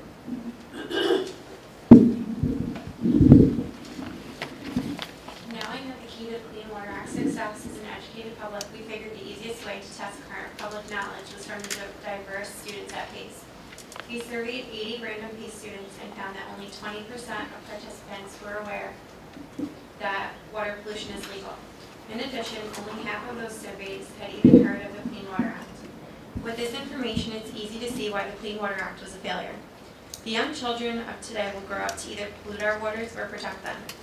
The only way to ensure that they will protect and preserve water for future generations to come is to educate them about the importance of clean water and their public participation rights. Without an informed public participation will be non-existent. We recognize the grave importance of clean water education and recommend incorporating Clean Water Act learning throughout different levels of education, funding to be allocated towards science equipment such as tools to help study and test local water quality, and the addition of unique partnerships between the EPA and higher education institutions that encourages environmental education. In our surveys, we also learned that only 15% of students surveyed had heard about the Clean Water Act in elementary school, 20% in middle school, 30% in high school, and 41% in college. Having said that, the easiest and most effective way to reach a large number of people is through Clean Water Act education in schools. Also, partnerships with the EPA and colleges and universities will encourage high school students to study the environment. One local community college already has a program in place that helps to do this. Students in this program who complete a particular environmental course while in high school can earn college credits while learning about environmental issues. There are 116 colleges and universities in the Hudson River watershed alone. Imagine how effective it would be to incorporate a similar program to the Hudson River watershed. In addition, along with clean water education, equipment to help test water quality will encourage youth to help clean our water. From our surveys, we also learned that people are ill-informed about their rights as citizens in terms of clean water and how to access information regarding local water. Half of those surveyed were aware that the Clean Water Act offers opportunities for public participation in protecting our water. Public participation is key to Clean Water Act success, but is irrelevant if people don't know the opportunities available to them. We also found that less than half of the people knew how to easily access information about local water quality. And as we were doing our research, we had problems ourselves trying to find the information that we were looking for. It's impossible to expect people to understand ways to support clean water and fight back against polluters to protect our waters if they have not learned about these things throughout their education. If they learn about it from a young age, clean water and water protection will be common sense. They will grow into informed adults equipped to create a better future for our nation's waters. The Clean Water Act at its 40th anniversary has been rendered ineffective for some time due to the lack of education and general knowledge of the public pertaining to clean water issues, as well as how to operate as an active citizen within the law. We are presented with an opportunity to raise the first generation of Americans who are water literate and protective of our nation's waters. To seize this opportunity, Congress must amend this law by furthering educational initiatives and programs which are key to the Clean Water Act's success. As current leaders of America, it is our obligation to future generations to start protecting precious water resources, as well as to equip them with the knowledge necessary to do so themselves. If we continue to accept the current subpar standards of water quality and general knowledge pertaining to it, America will suffer and the future will be bleak.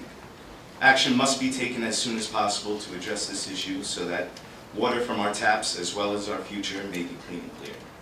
Thank you, Chair and Committee, for your time. We hope you consider our recommendations and amendments. Well, thank you. That's sobering statistics, and appreciate the effort of your the association to pull this information together for us. It's quite illuminating. One thing I'm struggling with is the role. You know, whose job is it really to focus on environmental education? Do you see it as an inherently federal role, or is this something that's really for the states and localities? May I have a second to confer with my counsel?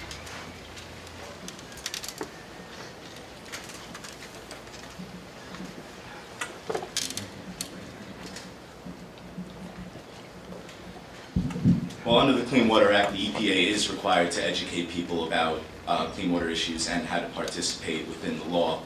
Even though education can be seen as a societal thing, according to the statute that we have now, it is a federal responsibility.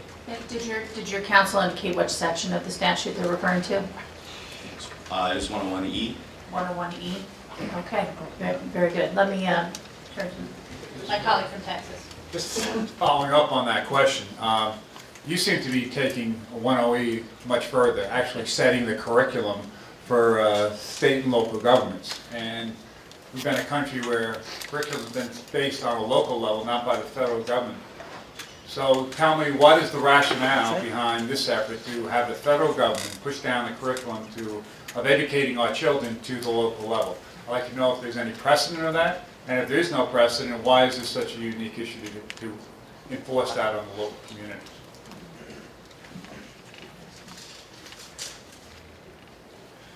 I'm not sure if there is any precedent, but considering that it is a water issue, which is something that we all share as a nation, we have very limited water resources, and that's why it's absolutely vital that everybody be on the same page. And if this law is going to be enacted effectively across all 50 states, then there should be a little bit of, it should be a common curriculum in order to get everyone on the same page. So in all important issues facing our country, do we think that we as legislators should be setting the curriculum, whether it's on the environment or public health? Is that the role of us here as Washington regulators to set the curriculum?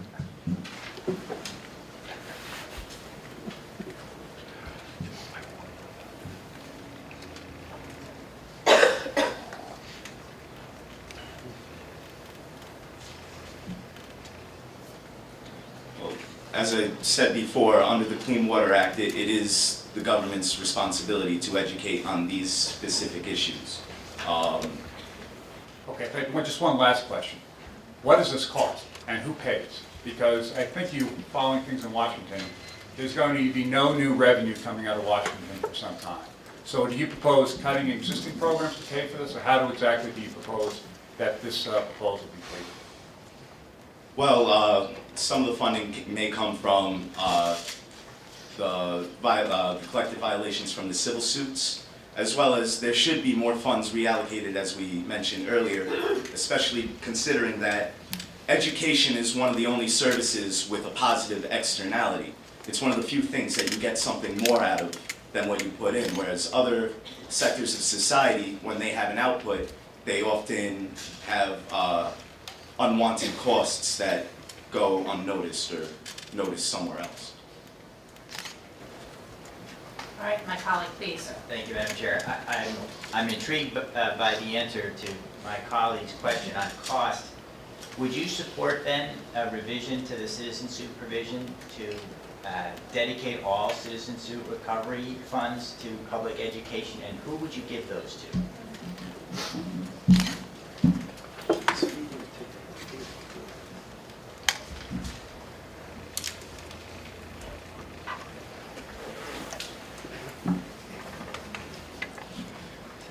The answer is yes, the violations would help fund education, but only half of that collected bounty would. So you're willing to give up half, is what you're saying? Yes.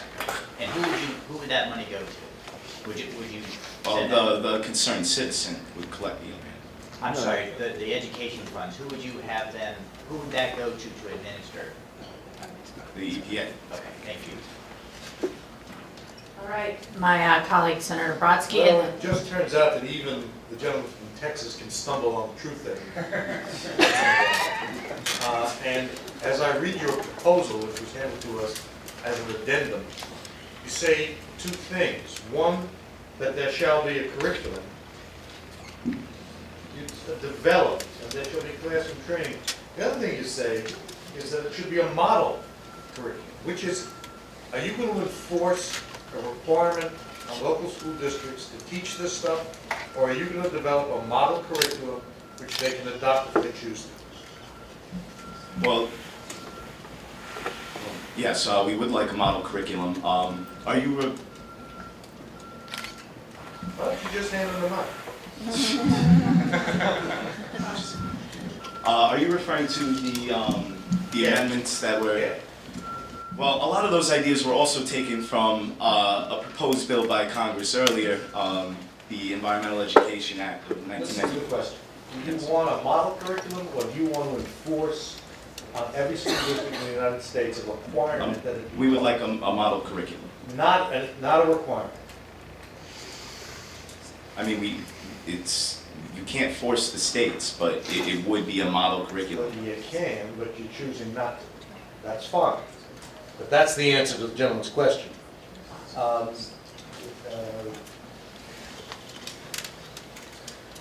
In all testimony, somebody said that the Clean Air Act was ineffective, and someone said it was a failure.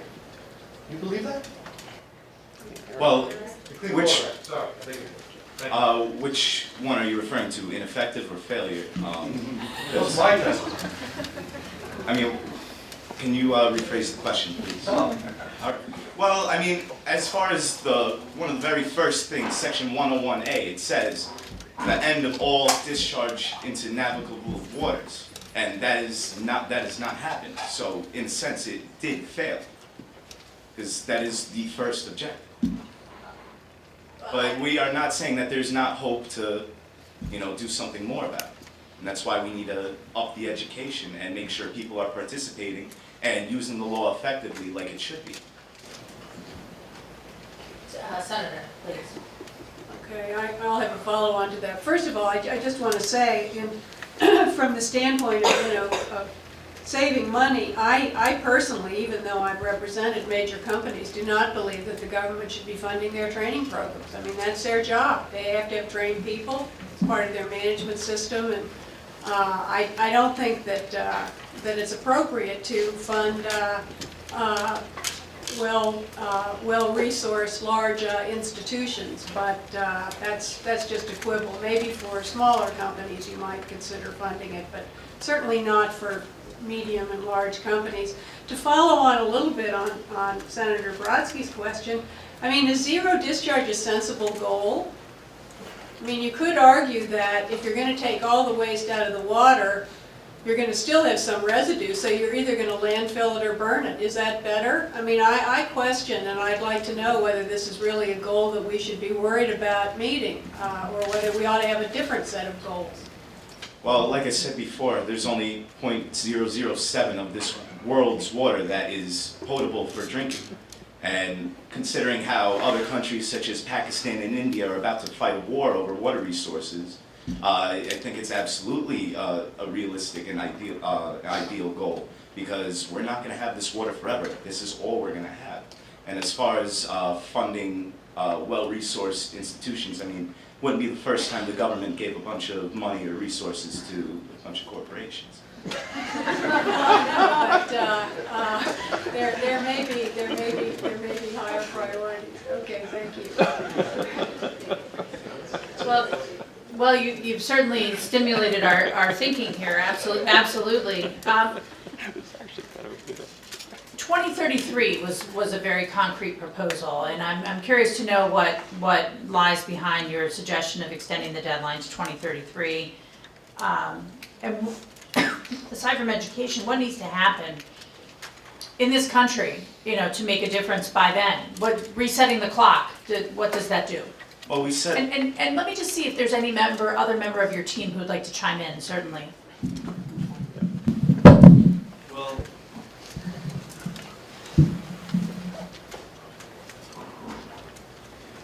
Well, as you know, the date 1985 was set, and it clearly wasn't proven that it was met. So that's why we're reinforcing the date 2033. So we have, enough time to avoid it. Is that a certain number of years that you're trying to accomplish, or is it just? Number of years that someone can go through schooling from elementary school through college, so that we have like a set amount of time to see the change go by with the education initiatives in effect. So it sounds like is this a silver bullet? Are you suggesting that education is the transformational thing that's going to help us get to clean water? Yes, we are. You are? Wow, I've been educated on many things. I'm not sure it's changed my behavior in any way. But I understand as educators that's where you're put your eggs in that basket, but I think it's going to take a whole lot more than education in isolation. So are you working with any other groups to help you advance this proposal? Do you have any other if you haven't already pursued that, do you have any other allies who you think might be supportive of your proposal here? Yeah, technology, technology obviously puts the public access out, and they will allow us to educate generations so that they can pass it along to future generations, and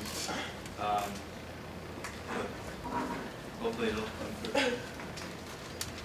Question, please. I just want to make one comment that I wanted to make before. We don't have time now, but I commend you on doing your survey of the students. That's very interesting intelligence that you gathered, and perhaps when we have the open session, we can hear a little bit more about that. Well, very good. Unfortunately, we're out of time, but as you can tell by the lively discussion here amongst the panel, amongst members of the committee, we certainly reacted very strongly to your proposals. They're aggressive, they're different, and we commend you on that. So thank you for your time today. And we'll now bring up the next team, which is our international team. Thank you very much. Thank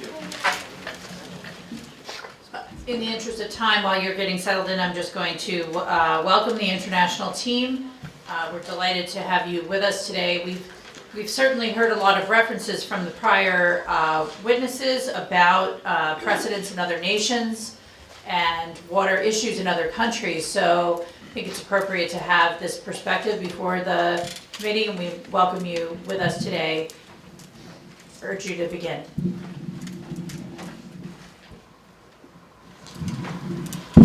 Good morning, Madam Chairman, and Senator Brodsky, and Senator Bruning, and Senator Cahill, and Senator Carruthers. We just want to take this opportunity, thank you very much for offering this opportunity to listen to our concerns. And we are the Global Partners for Sustainable Development, and we will be discussing the Clean Water Act and how it pertains to the international community.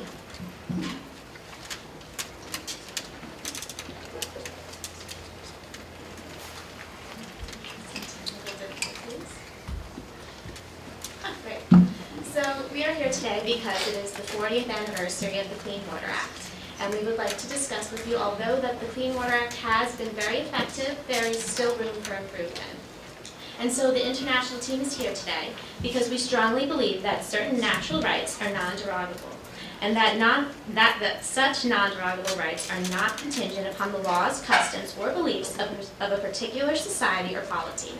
Among these natural non-derogable rights is the right to life, which right requires clean water. So we are here to respectfully propose amending the Clean Water Act by adding a requirement in subsection 101C that the President, acting through the Secretary of State and such national and international organizations as he determines appropriate, must enter into intergovernmental agreement, an IGA, to improve clean water compliance and implement the Clean Water Act on a global basis between each foreign nation, each CWA partner, and the United States, Each IGA would provide that the CWA partner agrees to incorporate by reference the Clean Water Act and all its regulations into its local laws. So it must enter into a bilateral intergovernmental agreement to improve the clean water compliance and implement the Clean Water Act or a local equivalent on a global basis between each foreign nation, the CWA partner.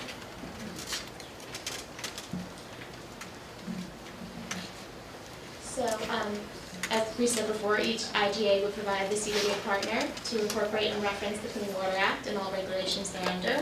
But as an alternative to incorporating the CWA and all regulations, we propose drafting a model IGA that will require the foreign nation to implement local clean water laws for the prevention, reduction, and elimination of pollution in their waters and international waters, and for the achievement of goals regarding the elimination of discharge of pollutants and the improvement of water quality to at least the same extent as the United States does under its laws. So we've also recommended a proposed preamble to the IGA, and we further proposed that the formation of a committee to draft a model intergovernmental agreement incorporating our attached preamble, which you have in the testimony. So some key points of the proposed preamble are that we ask for mutual assistance between the parties, that the acknowledge and agreement by the parties that certain natural rights are non-derogable, and that non-derogable rights are not contingent upon the laws, customs, or belief of a particular society or polity, and that these rights are natural and that they require clean water. So some key points of the preamble is that the parties desire to conclude to an agreement that to improve international clean water compliance for global health, to incorporate by reference of the CWA and all regulations thereunder into the local laws of the CWA partner, and to provide for domestic reporting and reciprocal automatic information and educational exchange. So our proposed preamble also is contingent upon the United Nations Millennium Development Goals, and we actually have them up here for you. And it is really necessary that we follow these Millennium Development Goals because in 2000 at the Millennium Summit, all 193 UN member states agreed to accomplish these goals by 2015. And so all these goals require clean water. So the Clean Water Act has already done so much to help the environment and humanity, but there is always room for improvement. And so 3 crucial elements that CWA must take into account in order to achieve future success are human rights, environmental sustainability, and the international business community. And I'd like to pass it over to Carlos. Thank you, Christina. Madam, members of the committee.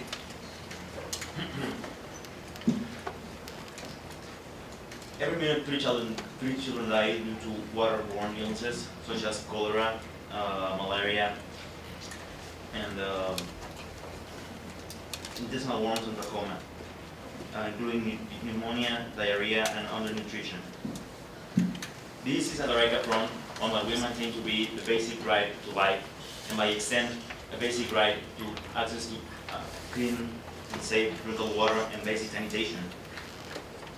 With this in mind, the United Nations grants the Water for Life Award to best practices around the world. Such winners have include Moldova, Japan, Bolivia, among other countries in the past. This means that solutions exist. We have accomplished something in the goal towards clean water for all.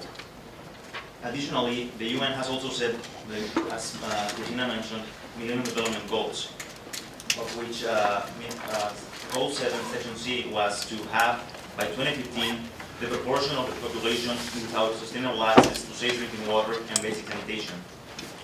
Regarding this, we can happily say that this goal has been met 5 years ahead of schedule. Nevertheless, there are some areas around the world which are still in situations of dire need, such as Sub-Saharan Africa. As such, we would change the focus of foreign aid into the areas that need it the most.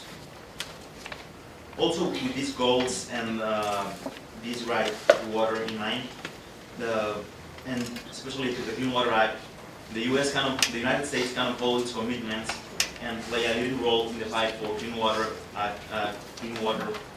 at the school with these measures in mind. The creation of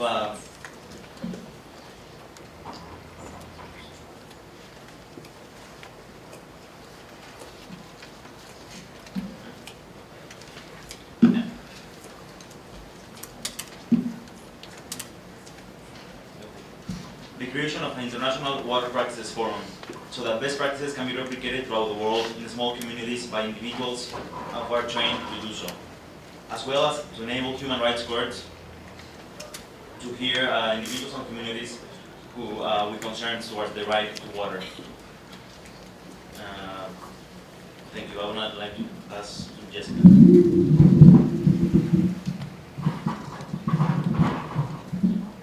Thank you, Carlos. Honorable Chair, the Clean Water Act in the past has helped restore waters with national and international cooperation, but as previously stated, improvements can always be made, and more clean water will always be, hopefully in the future, accessible. The global and local environment is unfortunately still suffering. The Clean Water Act does not directly address runoff or non-point source pollution, and this has proven to be a problem in the past. The Clean Water Act has not aided, has not aided other nations, specifically for the sake of the environment, unless they were directly involved or in contact with the water systems, such as Lake Erie, which borders Canada and the United States, or the Gulf of Mexico. Water cleaned by the Act is, in some cases, still unsafe for consumption, recreational activities, and the local environment, and so the Act clearly needs some fine-tuning. The President has the power to aid, but the Clean Water Act should be more specific and outline exactly how to achieve clean water. We propose, as you will see, court, agreement, and for the environmental aspects specifically, education. Like the education team has previously stated, education is one of the most prominent ways to get ideas and information and knowledge to the public, to farmers, to corporations about how to be more sustainable in their water activities. We're proposing an International Academy of Water, which will teach online courses and perhaps through ads and social media, and maybe also as well school education, like the education team stated. And these will give information on proper waste disposal of hazardous everyday materials like paint cans, car fluids, antifreeze for the average homeowner, and for tips for farmers such as ways to reduce their pesticide and fertilizer use by organic farming, such as crop rotation, where these methods will no longer be needed and therefore no longer an option to be polluted into water sources. Examples of acidification through runoff include Lake Erie, the Gulf of Mexico, and Lake Erie was stated at the beginning of this meeting. It was at one point declared dead in the 70s and the 80s. The Clean Water Act did help clean Lake Erie up, and returning fish species have come back, such as perch, and it is not considered as lifeless as it once was. However, Lake Erie still has waters that should not be consumed. People should not come in direct contact with it for prolonged periods of time, which means right then and there that the Clean Water Act, although useful, definitely needs more work. This eutrophication process is caused by phosphorus and nitrogen, primarily from pollutants such as fertilizers and pesticides that make their way into water systems and deplete oxygen. Plants, fish, insects, amphibious organisms, they can't be sustained off such low levels of oxygen, and the ecosystem basically falls apart. To remediate this, we propose an International Academy of Water that will also help address non-point source pollution and runoff. The Clean Water Act has proven useful in the past, but it can always be stronger. I firmly believe this. I will now pass on to Andreas to talk about business. Thank you.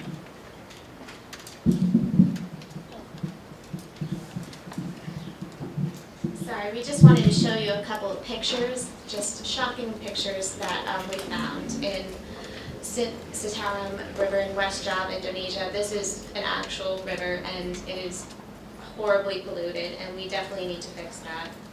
Also, this is Lake Karachay in Russia, and you can see on the left in 1989 how lovely it was, and then after all the pollution and dumping that has gone into the river, it is disgusting. And this is not a third world country, and this is a very modern country, and it still has these problems.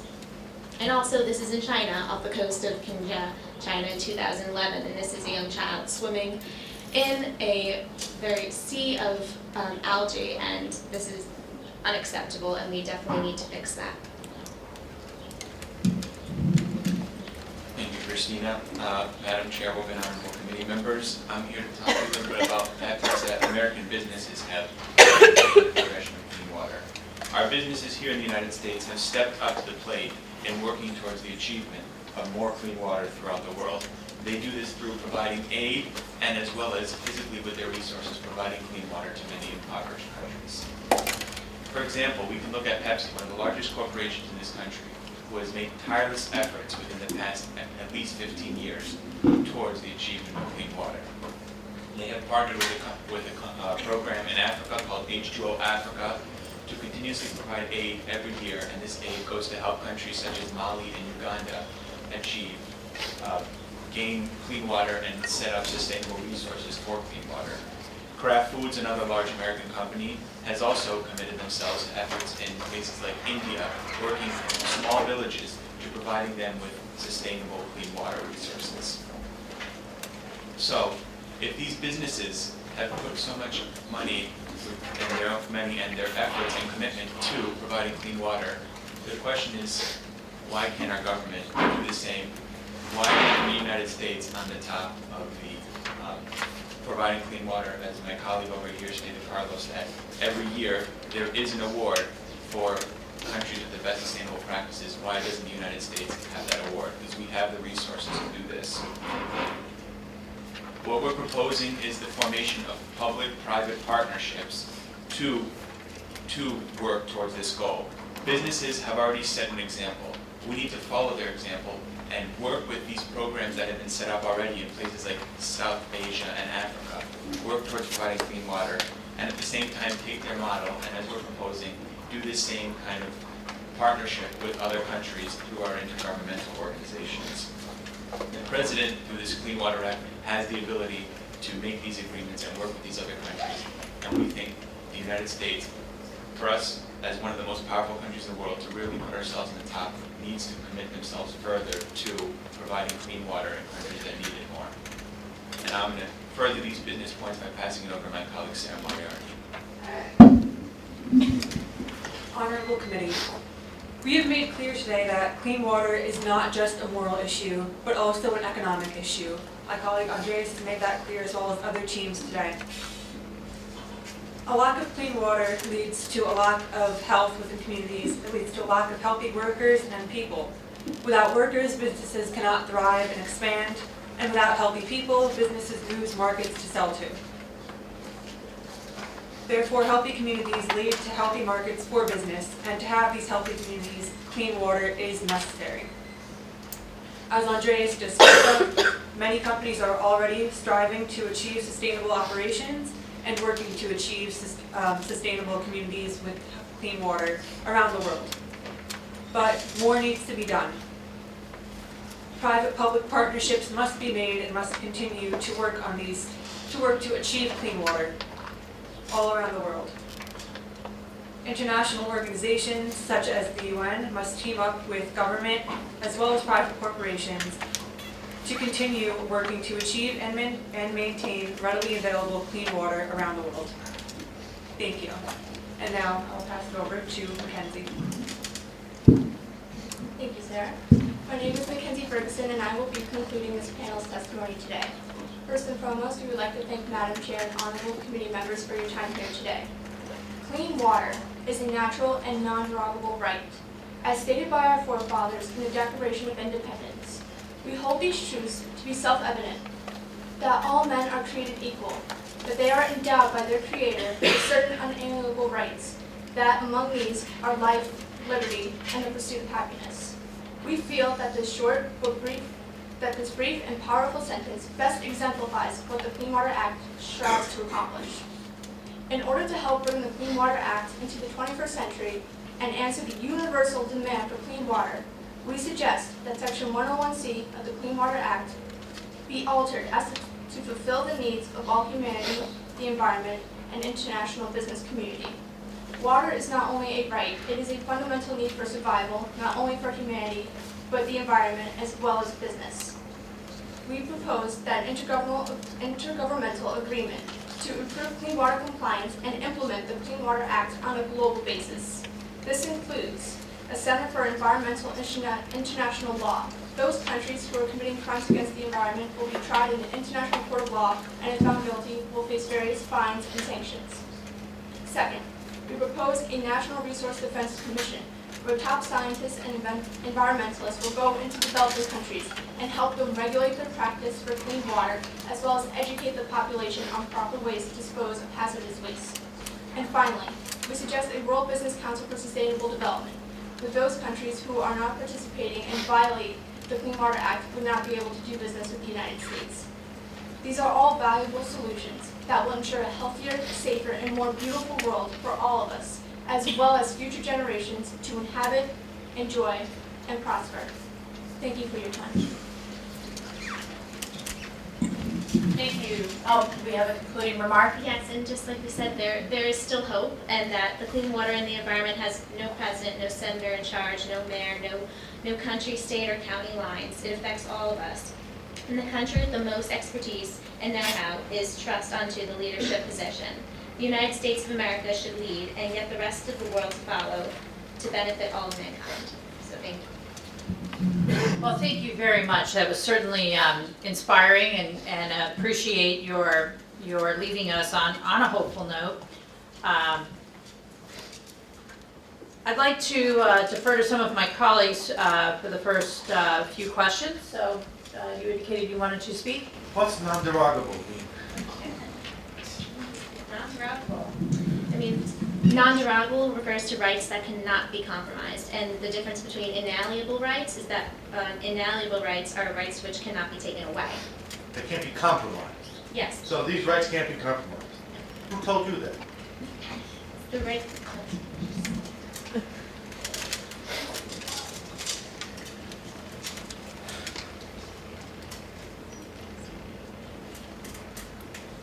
It's customary of international law that they are non-derogable.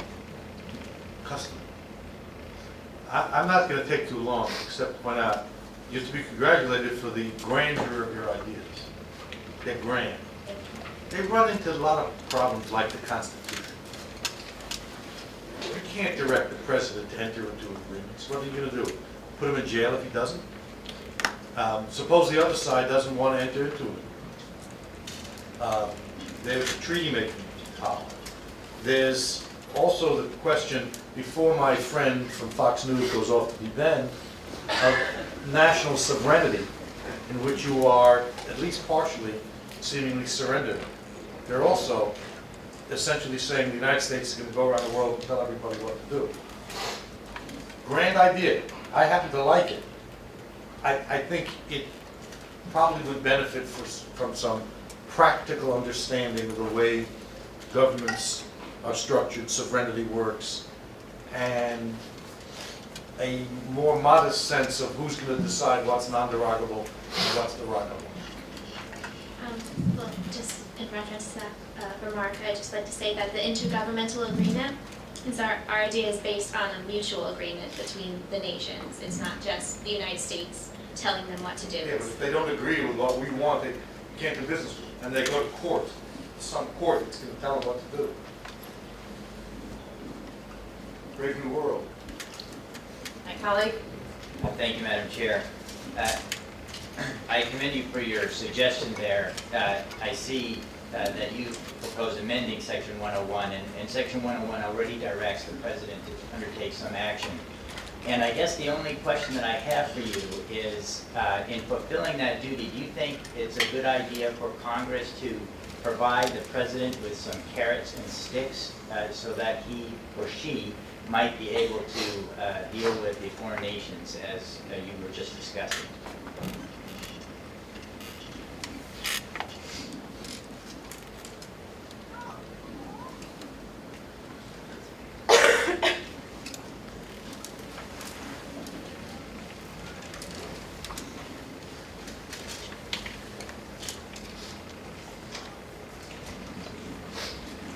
Well, we believe that countries really want to work with the United States since we are a leading economy, and we believe that that would be the carrot, and that countries just want to work with us. I mean, we have a lot to offer. Thank you. Senator Cahill? Again, I want to thank the team for their thoughts, and I would agree with my colleague from MSNBC that that they're certainly grand, but it's good to know my colleague also understands there are limitations in government at times. Leaving for a moment, just leaving that issue aside for the moment, Ms. Ferguson, you read the Declaration of Independence with such great passion. I was impressed. Why is your proposal, your team proposals, more laud-worthy than some of the projects we heard here this morning? It's so grand on scale, so big on scale. Why do you feel that this project would be more worthy of government funding than any other projects we heard here this morning? Thank you. Well, as our forefathers said in the Declaration of Independence, all men are created equal. Everyone has a right to life, liberty, and the pursuit of happiness. You can't do that if you don't have clean water. You can't live a healthy, sustainable life. In fact, the UN recently declared that a right to clean sanitary water and a healthy life is in fact a human right. Therefore, we need the government to really help impose that we have these rights. We are guaranteed these rights. We're entitled to these rights. So the government should work to help their people with these rights, not only here, but also across the borders too, working with other governments, because everyone, not just the United States, has a right to a healthy, sustainable life. Well, the rights that we recognize in our Constitution and the independence, that's for our nation, for our country. It's fair to say that there are many countries out there that don't share our values. What gives us the right to impose our values on other nations throughout the world? This is a global issue. This not only impacts the United States, but as well as everyone around the world in a bunch of different countries. We can't necessarily say this is how it's going to be. We can't rule other people's governments, but we can certainly help working together to say, look, we're all human beings. We all have a right to live a healthy life. Work together. This is a global issue. It impacts everyone.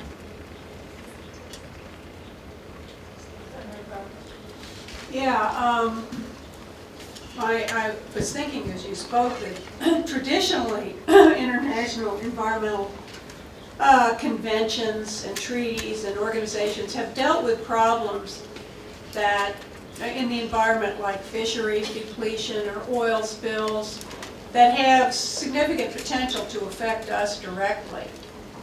Your proposal basically would try to get all these other countries to adopt our way of dealing with water pollution for their internal water pollution and water quality problems that really don't have any direct impact on us. Isn't that an awfully significant change? And sort of another way of stating the question, what business of ours is it to tell them how to run their own countries if their pollution is not affecting this country? The thing is that it's not how the United States says that things must be done. We're saying that things must be done the way they work. We look at best practices around the world. That's not purely because the United States has not been granted that award. That's not how the U.S. works. That's how people around the world have worked successfully towards this. So the international community can say, okay, this is what works. Let's agree on this. It's not that the United States is imposing what it's doing, because what it's doing is the Clean Water Act, and the Clean Water Act has failed to achieve its goal of zero pollution. So in that regard, it's much more than just what the U.S. does. Additionally, if I could just stress something, I think it's more what we're trying to get at. It's not we want to, go in and tell everyone. There's a lot of countries, especially in Africa and in Asia, that don't physically have the resources, have the money, have the ability to provide clean water for their citizens. And we don't want to go in as police, we want to go in more as helpers. We want to help them provide aid because we see that, they have this desperate need for clean water, but they alone can't achieve the goal of clean water.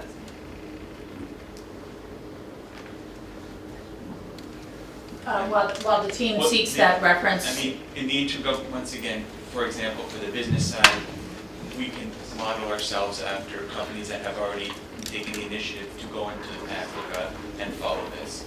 and with the intergovernmental organization, because again, if a country is willing to work with us, if a country is willing to work with us, we will help them. That's why it's an agreement. It's not a forcing. This is an agreement between two countries in order to progress their achievement of clean water in the countries that don't have as many resources as we do. Very good. Unfortunately, we're out of time today with this panel, and we will have additional time for questions. I think you've certainly sparked our thoughts. I know I myself have a few questions that perhaps we can address during the open comment period. So with that, I'd like to thank the international team for being with us today, and request that our last team join us, the science team. Look forward to hearing from them, and thank you all very much again. Thank you. Welcome. Thank you, Madam Chair, Senate Committee, all others. With the 40th anniversary of the Clean Water Act, the Environmental Protection Agency released a statement stating that water is worth it. Given the current status of our nation's water, we, the Union of Scientific Researchers, ask, is water really worth it? To you, to the EPA, to the world? Esteemed Senate Committee, Section 101 of the Clean Water Act states, restoration and maintenance of chemical, physical, and biological integrity of the nation's water are national goals for achievement. The current issues that our national waters face were not anticipated in 1972. That is why the CWA, as it stands today, will not hold. As scientists, we know that only by invigorating the research and development aspects of the Clean Water Act will we reach our goals. The Union of Scientific Research requests to address the current ecological effects of hydraulic fracturing, pharmaceutical contamination, and non-point source pollution, and to suggest recommendations to achieve the goals set forth in the Clean Water Act. We examined the CWA as it relates to these issues and reviewed the extent to which it protects the quality of our nation's waters. Our team selected these 3 areas because they are most pressing and require objective scientific analysis before serious attempts at regulation. Could lawmakers have predicted that pharmaceuticals would pose a serious threat? The fact is that they didn't. Pharmaceuticals are the prime example of emerging pollutants, an example that proves we are behind. We inform you today that we are drinking the same water, causing mutations in fish. At the current rate of pollution and impairment, scientists can't help but wonder, will our children need prescriptions to drink water? Such a plausible occurrence proves that our science and development must remain versatile, well-funded, and the best in the world in order to alleviate the threat posed by pharmaceuticals and all emerging pollutants. On January 2, 1970, Nixon brilliantly said in his State of the Union address, "We must turn towards ending congestion and eliminating smog by the same reservoir of riveted genius that created them in the first place." Relatively so today, pharmaceutical companies, fracking companies, farm and agricultural facilities, among others, with the help of scientists, must come together to innovate and create a water solution. A solution that is possible through good science. Congress must now play its role to overhaul the law. Our economy was built on industry research and development, and the same inventive forces that created those things can solve the problems our waters continue to face from pollution. Now I'd like to turn it over to Melissa. She will talk about hydraulic fracturing.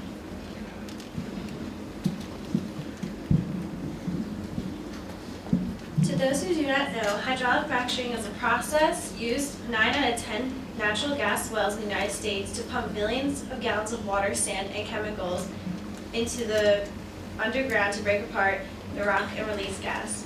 Shale gas drilling uses benzene, which is a component that's found in gasoline and other fuels.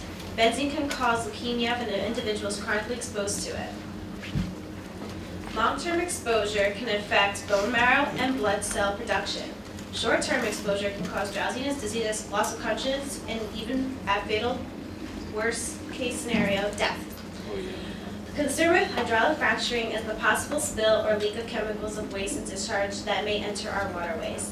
Oil and natural gas production emit benzene, toluene, ethylbenzene, xylenes, as well as N-hexene and VOCs. Our first recommendation is to amend Section 502A6, which defines the term pollutant. Section 502A6B, exempting fracking fluids, should be removed from the Act. The repeal of this section will subject chemicals used in the drilling process to regulation under the Clean Water Act. Those engaged in hydraulic fracturing will thus need to obtain a MPDES or SPDES permit before discharging into waters of the United States. Our second recommendation is to repeal section 402 L2 to allow the EPA to regulate runoff from oil, gas, and mining operations. A permit could and should be required for such discharge. Runoff from such facilities is not subject to regulation, and runoff that often includes pollutants associated with fracking is discharged into waterways. The repeal of section 402 L2 will prevent pollution and regulated runoff from oil, gas, and mining operations. I'll turn over to my next colleague. Thank you. Madam Chairwoman and Senators, I come before you again today to reaffirm that in its current state, the Clean Water Act does not effectively address the ecological impacts of emerging contaminants such as pharmaceuticals.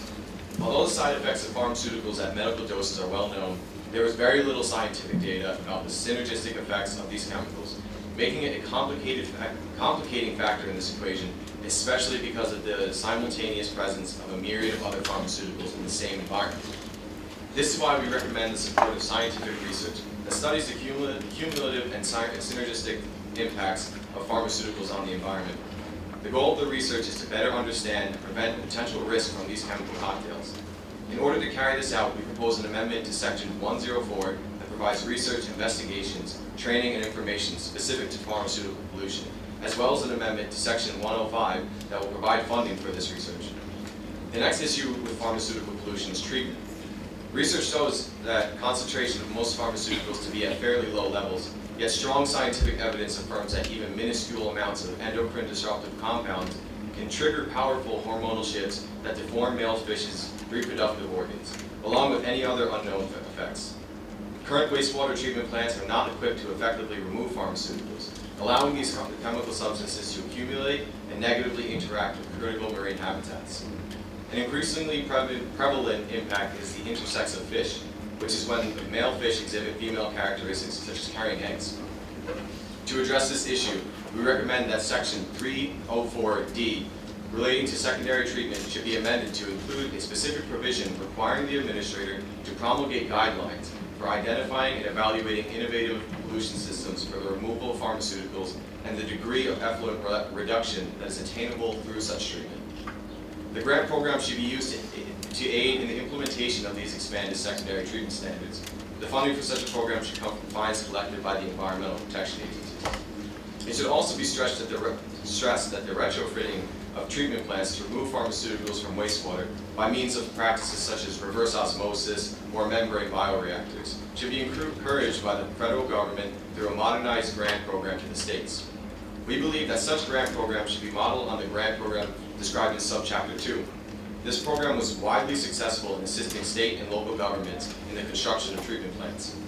There is no reason to believe that such a program would not be successful in assisting municipalities with the retrofitting of current and emerging systems. Thank you. I'll now turn it over to Jim.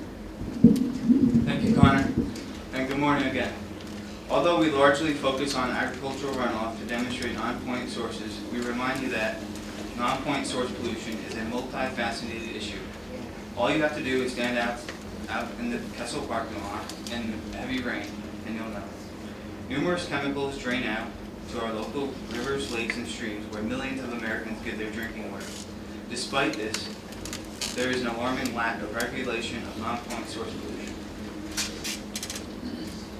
Our organization recommends that the Act must be modified to achieve goals set forth in Section 101. Non-point source management programs in Section 319 are designed to require states to prepare reports that identify waters due to poor water quality. We view non-point source pollution as the greatest threat to our water, and according to the EPA, approximately 40% of our waters are impaired. We recommend that the Act be amended as stated in Section 101A7, which states that it is the national policy that programs for the control of non-point sources of pollution be developed and implemented in an expeditious manner so as to enable the goals of this chapter to be met through the control of both point and non-point sources of pollution. Should be amended to require both detailed disclosure of all possible non-point sources to be listed by EPA, including chemicals and amounts of chemicals used, in compliance with directives set forth herein by July 1st of 2033, with the objective being to reduce the amount of chemicals used for agricultural purposes.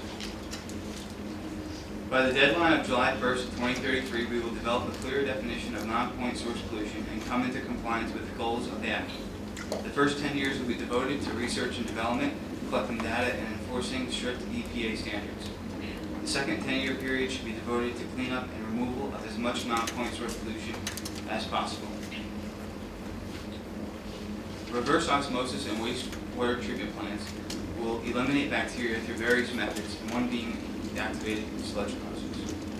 Non-point pollution has multiple sources and often travel long distances. For just one example, agriculture. In 2007, the United States Department of Agriculture reported that over 1 million acres of cropland was treated with chemicals and fertilizers. We are finding these chemicals in our water. In addition to the manufactured chemicals, animal waste and manure containing high levels of nitrates are also turning up in our water. When rain washes over these treated fields, the stormwater runoff causes water to overflow and accumulate pollutants, chemicals, and microbes that flow further into larger bodies of water. In New York, stormwater runoff affects 37% of all water bodies. The Union of Scientific Research recommendations will allow regulation of industries responsible for non-point source pollution. It will repair the chemical, physical, and biological integrity of the waters of the United States. Thank you, and now I will pass it back to my colleague, Connor Schroeder. Christina. Thank you, colleagues. With the click of a finger, actually right now, I can tell you that in Bangkok, it's 85 degrees outside.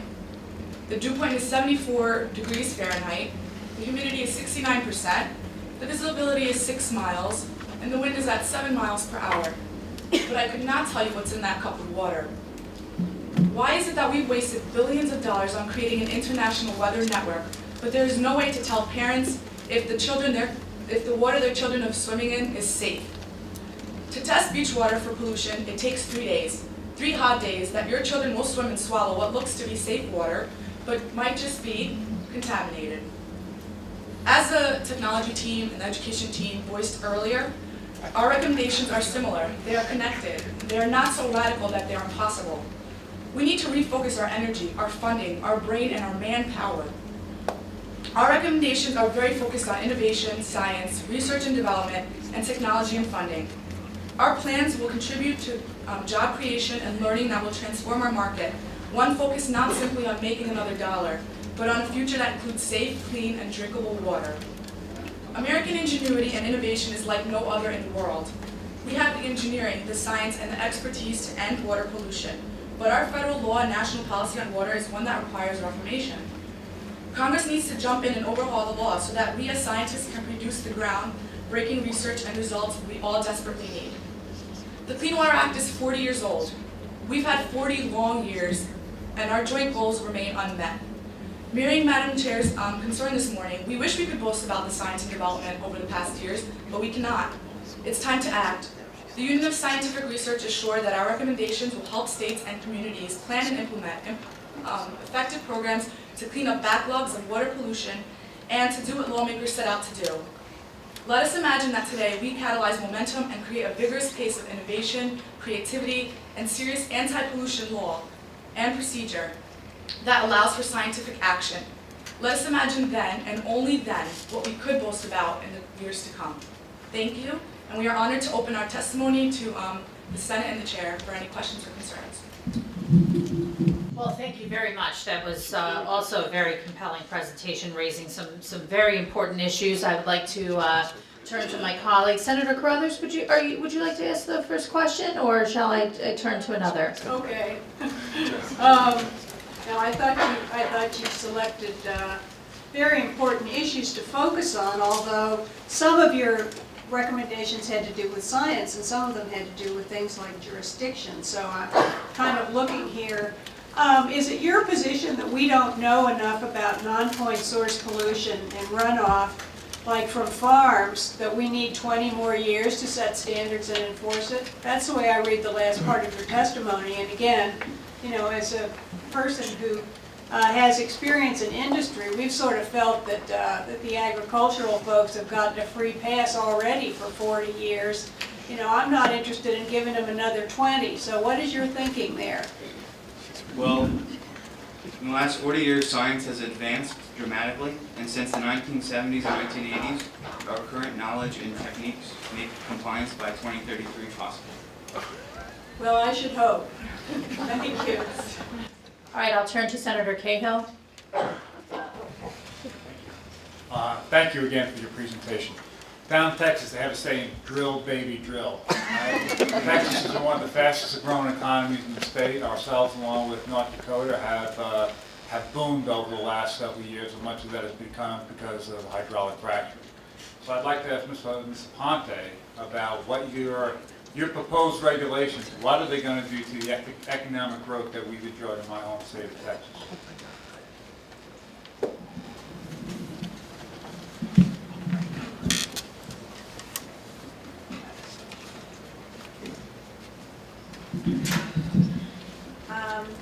By the economic growth, well, congressional authority to regulate the groundwater. I would just like to defer to my counsel. I'm sorry? I'd like to defer to my counsel.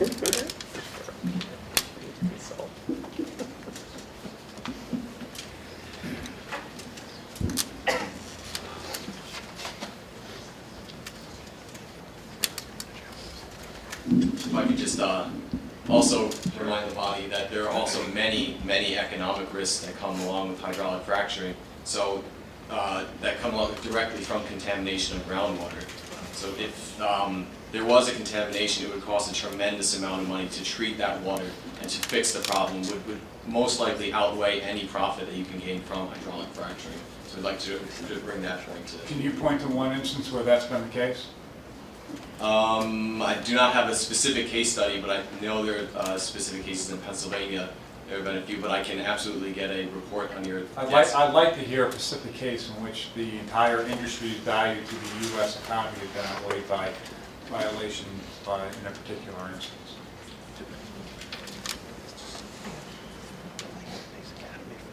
We'll continue on as I know the witness is preparing her response. Do you want to go ahead? Sure. I think in the testimony, you pointed out that that funding for science in particular has really been very low.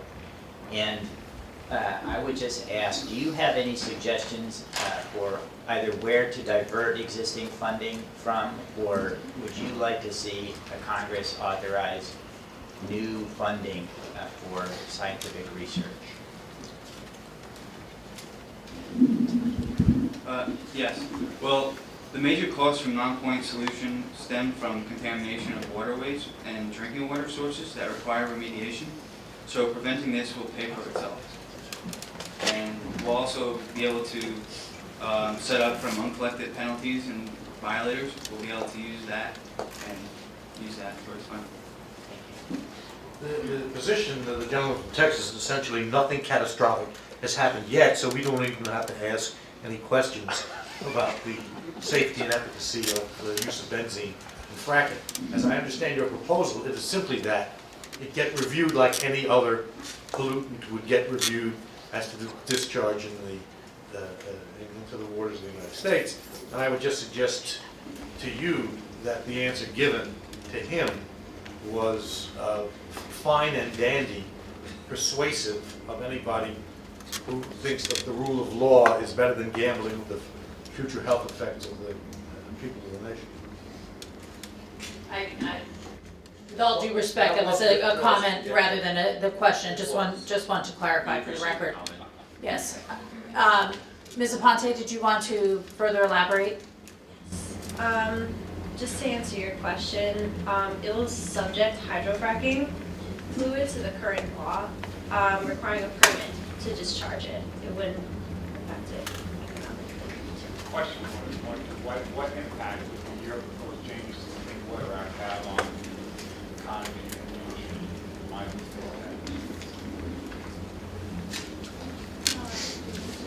Well, requiring a permit to have our discharges, it can vary with the impacts. I wouldn't say it would impact us negatively. And it'll also put fracking companies on the same level as all other polluting companies, as it should be. Making the economy, if anything, more sustainable. I think with further regulation, it's promoting sustainability among it. Well, certainly, the oil and natural gas extraction activities across the country are gathering a good bit of attention, and we won't be able to, perhaps the committee could consider a separate hearing on the value to the economy of the oil and natural gas extraction industry. I think it's something certainly within our jurisdiction, and I think certainly something that we could have some robust discussion on. So we'll work to schedule a hearing on that topic in the coming weeks. I think that would be very valuable in our oversight role. I have one final question for the panel. You suggested a grant program such as that in Title II of the Clean Water Act. You know that grant program was amended and turned into a loan program in 1986 because the federal subsidy, it was time to wean the states off the federal subsidy for infrastructure. And since then, we've seen a dramatic decline in the quality of infrastructure. As I mentioned earlier, American Society for Civil Engineers rates our water and wastewater infrastructure in this country an improvement to a D from a D minus.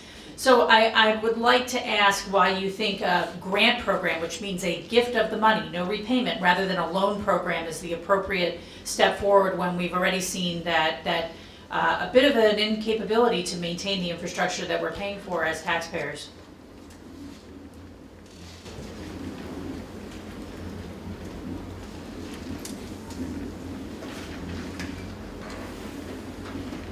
Well, I think the most important thing, it'll promote good faith efforts among the people being regulated. Good. So you suggested a federal grant program and grant being gift to, and who would the recipients be exactly? To the states. To the states, yeah. And this is a program that had been shown to not be workable and changed to a loan program in 1986. So I just bring that to the committee's, my colleagues' attention. Although I'm very much in favor of investing in infrastructure, I'm not sure that a grant is the right way to go. Yes, final point. If we, to defend even the international team, grants can be used internationally. You can help countries, developing countries, by economic countries, giving them grants to help them, or even educating them with our grants on how to use their water sustainably or how to clean up their water. So that, if we're going to look on a big scale, that's something that could really work, grants as opposed to loans. All right, very good. Well, we could keep going, but unfortunately, we have a very important luncheon with, I believe President Obama is supposed to drop by for lunch. We've asked him to see us several times, and I just got a text that he's available. So we are going to recess for lunch. The Sergeant at Arms, if I could call upon the Sergeant to announce the lunch arrangements. I think that one of the things we need to do is focus on partnerships between the Department of Agriculture and the US EPA for dealing with agricultural sources of pollution.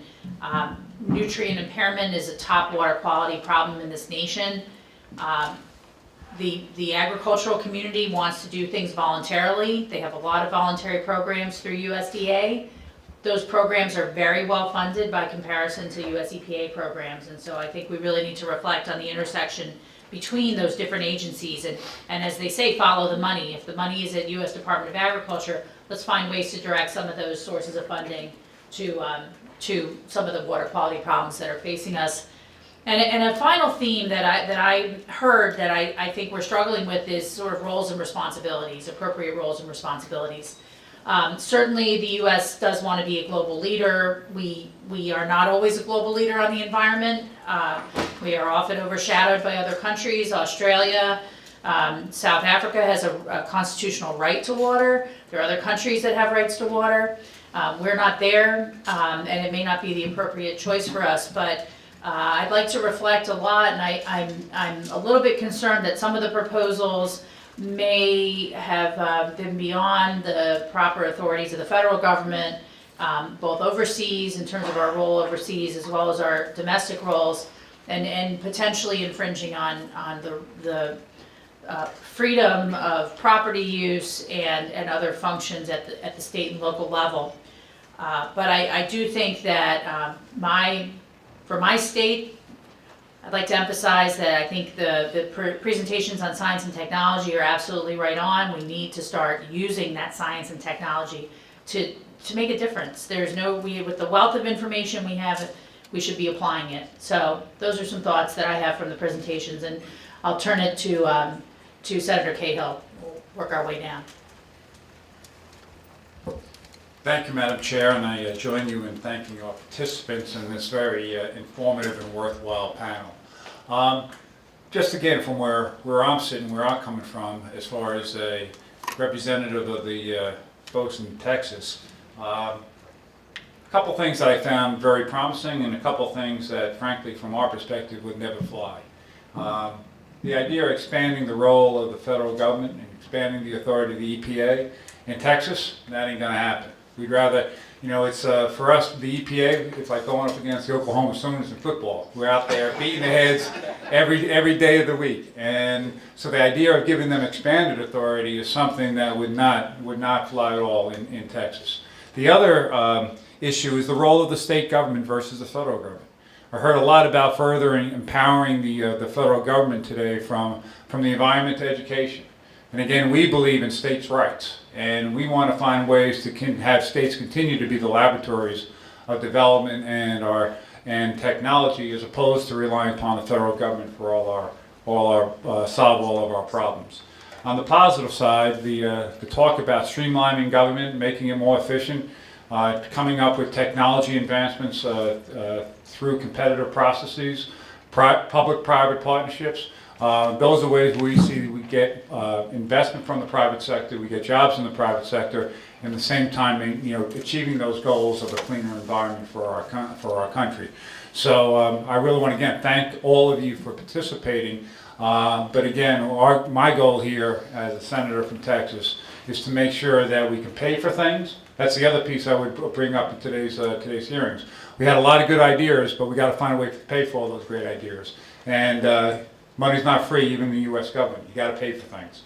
So when you're coming before us with great ideas, you should have a way to basically pay for it, because it's not going to be an ever-expanding budget on the federal level. But really, we heard some really good ideas today. And Madam Chairman, thank you for conducting this hearing today. Absolutely.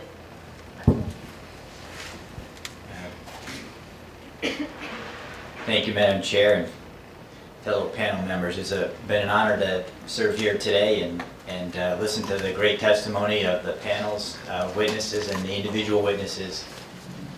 I'll just pick two issues that I especially appreciate learning today. One of is the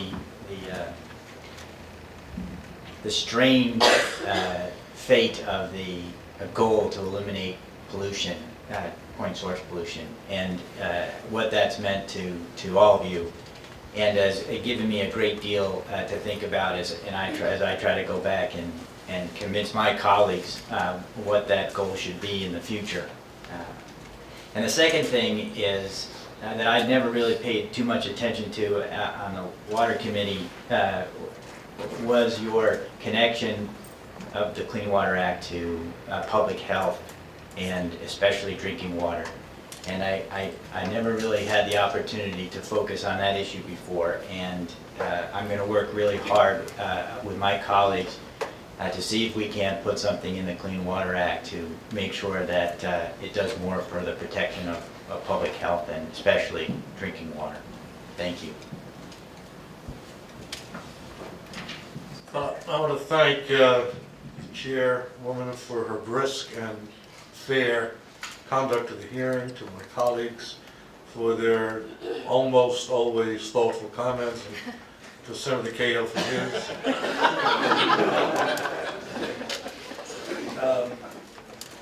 The critique of any individual teams, I'm sorry, let me start again.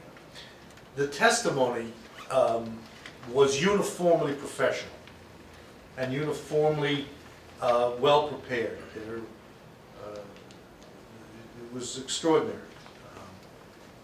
I, unlike some of my colleagues, much appreciated the broad philosophical attempts, even when it was possible to find ways to critique them. I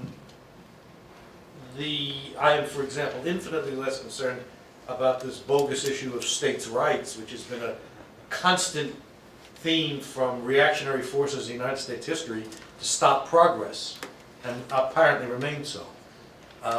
But I do think that the willingness to bring large ideas and fundamental re-examinations of the Clean Water Act was, in the end, the most valuable part of the process for me.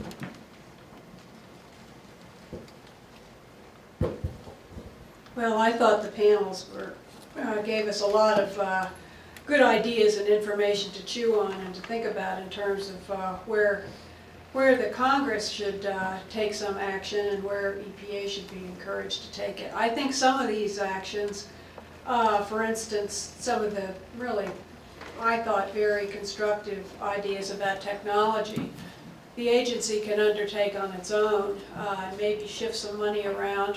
They're not going to get more money out of this Congress anytime soon, but can shift some money around and focus on improving the management and, as the team pointed out, actually saving some money down the road that would recover it. Government isn't very good about doing that, neither is business sometimes. But clearly there's an investment that would have a payoff in both efficiency and money. In the science area, you know, we were talking about Senator Cahill's favorite topic, fracking. As the recommendation indicated, I mean, the oil and gas industry is largely exempt from the EPA rules. I mean, EPA didn't have authority to do anything except regulate drilling fluids in the BP explosion situation. That was all regulated, in quotes, by the Interior Department. So we have a question there, in my view, that is less a matter of science and political will. I will concede to Senator Cahill that the issues for fracking are different in the arid West than they are in the East, where we have a lot more groundwater resources. Certainly fracking would not get off the ground very fast in Connecticut, given our resources, our groundwater, and our environmental ethos in the state. But nevertheless, that was an important issue, I think, for the committee to bring out. On the education point, I'm entirely sympathetic to the issue of needing more education, but I think, as others have pointed out, there is a question of roles here that we need to puzzle over. Even if there were more funding, it's not clear that it shouldn't go to state or local governments to try to beef up in that area. However, the panel did suggest that maybe EPA's role should be to come up with some models. I thought that was a good suggestion, and whether that requires legislation to make it more, give it higher priority, I really don't know, but clearly it would need at least some funding to be able to be realized, and that's something that the Congress should think about. Very good. Well, let me have the microphone back. Once again, I thank my colleagues for their thoughtful deliberation and their time today. If it is appropriate, I know we all enjoyed our lunch with the president. His visit was shorter than we would have anticipated, but it was excellent that he was able to make some time for us. And we did mention to him that the State of the Union address next year should make clean water a priority, and he said he would give that strong consideration. So very excited about that development. We'll follow up with his office. With that, I would like to adjourn today's hearing, and we will see you all in the future. Again, thank you for your commitment to the environment, to clean water, and to the United States of America. I work full-time on the Clean Water Act down in Washington, D.C., and just yesterday was in the House, in a meeting, a bipartisan meeting to look at the Clean Water Act. I candidly am just so impressed that many of the issues that you all raised are exactly what people are talking about today. The whole USDA, for the first time last year, started a special program for sending money to farmers who are in impaired watersheds. So some of you may have found that in the research. That is an unprecedented commitment by an agency that candidly really wasn't concerned much with water quality stewardship in the past. So we're seeing agencies kind of change their focal point. That'll give us more tools in the toolbox to address clean water, because it's EPA cannot do it all by itself. We're certainly, the other thing that I thought was really, really interesting is the Clean Water, Safe Drinking Water Act nexus. EPA has just chartered a group of state and federal regulators to look at the intersections between these two laws, find out how things that we do on the clean water side, where I work, the surface water side, what we can do to better protect sources of drinking water in a pollution prevention mode, which is one of the teams talked a lot about, with the pharmaceuticals and personal care products and keeping things out of the water. So you all are right on the cutting edge, the technology issues, it's what everybody's talking about. So very, very relevant. It reflects great research on your part, great public awareness on your part, and great teaching as well, I believe. So wonderful. Well, I just want to point out that Richard's the guy with the cowboy boots on, all right? I know what I've been waiting for.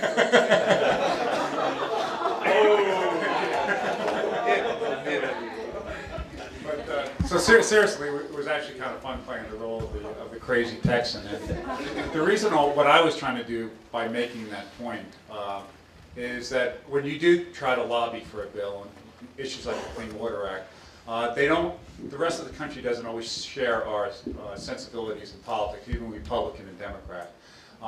And you need to be able to convince people that would be, if you would, not of the same philosophical bent about why your proposal actually makes sense to them. So a guy from Texas who's drilling capital of the world, is certainly the United States, the jobs issue, maybe not the same environmental ethos that we have here in New York. How do you convince that guy, that crazy guy at the end of the table, to at least not try to kill your bill somewhere in the committee process? And that's a real challenge as you guys move on in your career, and if you decide to get more engaged in politics and campaigning, it may be easier to convince a John Cahill than a John something or other down in Texas. So but it was fun and I enjoyed it, and it's always fun to play with Richard. It's actually, this is the first time I've been on the same table, the same side with him. Usually on your side, at least a number of years ago when he was chair of the NCOG committee and I was commissioner, he would like to invite me down quite often for discussions on environmental policy. But it was, I remember the first time I went to Congress to lobby when I was DEC commissioner. And to my point that I was trying to make, I was in front of Senator Max Baucus's committee, and the issue was solid waste, about New York State, New York City in particular, shipping its waste out of state. And the first thing he said to me, before I had a quick comment, he goes, so you're the Commissioner of Environmental Conservation? I said, yes, sir. He goes, down here we call that the Department of Environmental Compensation, because all you guys do up there in New York is talk. So that's not everybody's warm and friendly when you're out there trying to convince them of your good ideas. But the topics that you brought up today are relevant to in the business world. And I don't do any work in the fracking industry at all, despite what I may have said up here this afternoon. But it is an important issue. There are huge opportunities on both sides to basically find ways that you can actually move that technology forward that's safe for our environment, because it does have the potential to change geopolitically the way the world works. But I do a lot of work actually in environmental and in energy issues around the United States and in South America, North and South America. And the idea of technology deployment is really, really important. That's what we here in the U.S. have to offer so much to countries in Central and South America. I was down in Puerto Rico this week on their whole energy infrastructure. And the idea of having government, as it has the Clean Water Act, has actually been, if you would, a impetus for development of new technologies. And That, I think, is a very effective role that government has played through the development of new technologies and pushing the standards, not picking winners if it chooses, winners or losers rather, but setting a bar and having industry make that bar. And it's really been, I think, a success of the Clean Water Act, despite some of the shortcomings that you all well identified here this afternoon. It has been, if you would, in many ways a model for the exportation of U.S. technology around the world. So I really want to commend you on your efforts. We were all in agreement that we were really, really impressed with the work and the effort that you all put in today. So thank you all for that.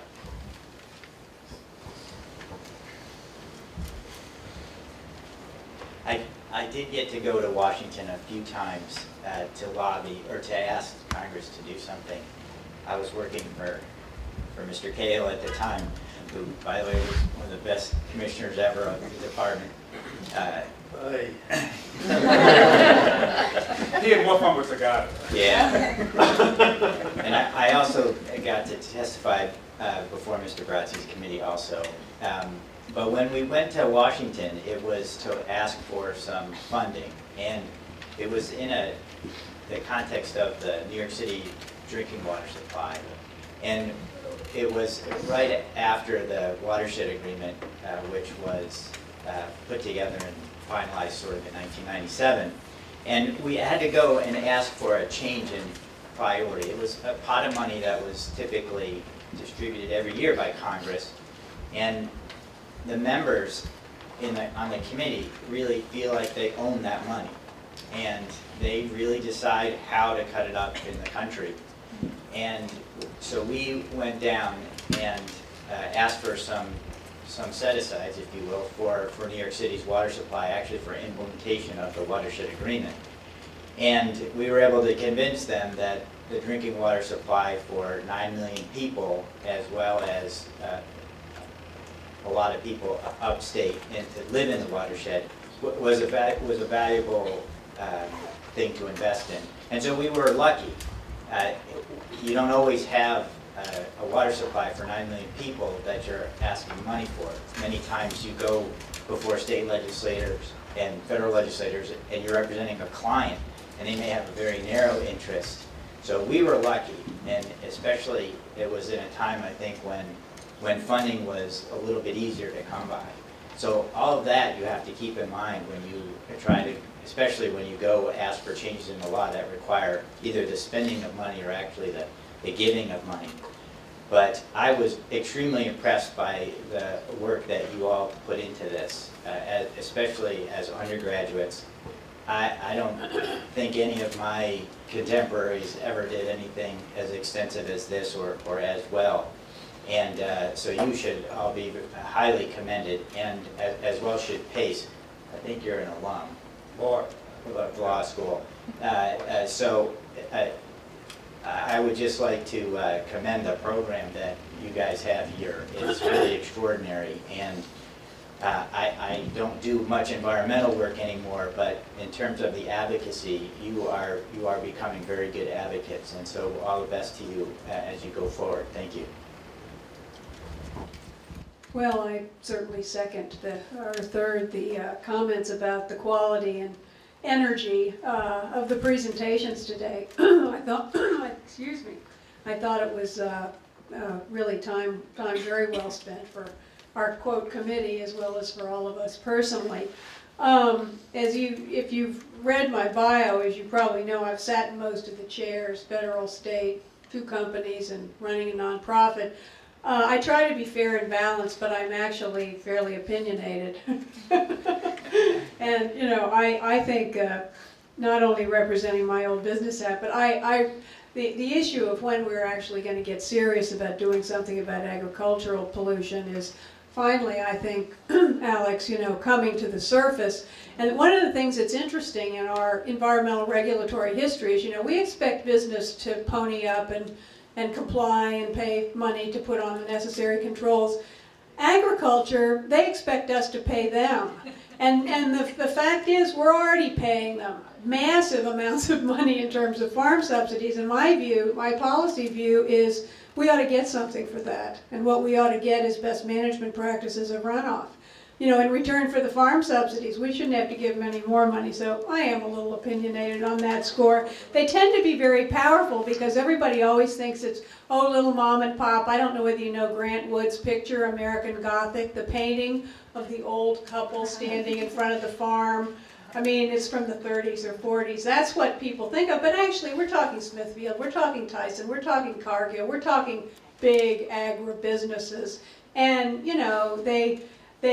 the farmers frequently, are leased, their land is leased by the big companies, and I think they ought to have some obligation to deal with the problem. And I think that's moving because clearly we cannot solve the water quality problem in this country without, that's only one part of the non-point source problem, but it's a huge part of it, and we've got to get serious, and I think it's gradually moving forward.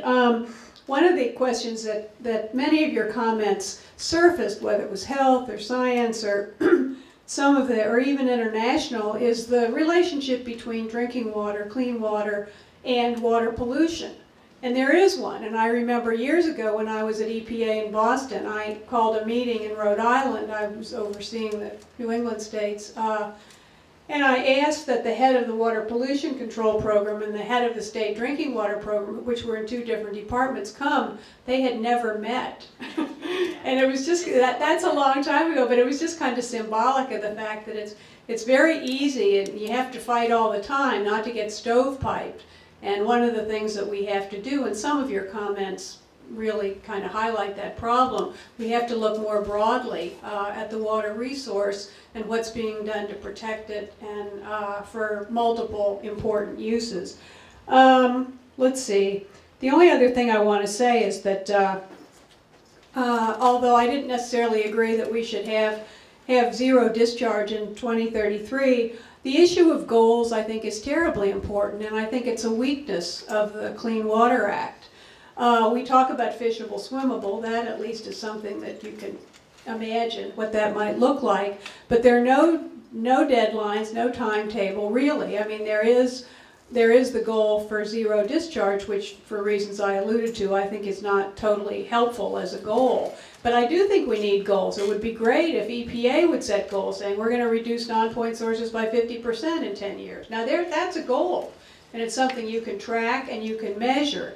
And on the measurement score, again, I was complimentary and again will be complimentary of the information that the technology team produced, because even though it's kind of wonky, no offense, but the fact is, I loved your pictures, and the fact is, it's critical if we're going to manage these programs to know what is happening out there, how we're measuring it, and to have the public be able to use one of these magic new websites and be able to find the information. So I thought that was a very thoughtful and constructive set of ideas. So I've had a great deal of fun today.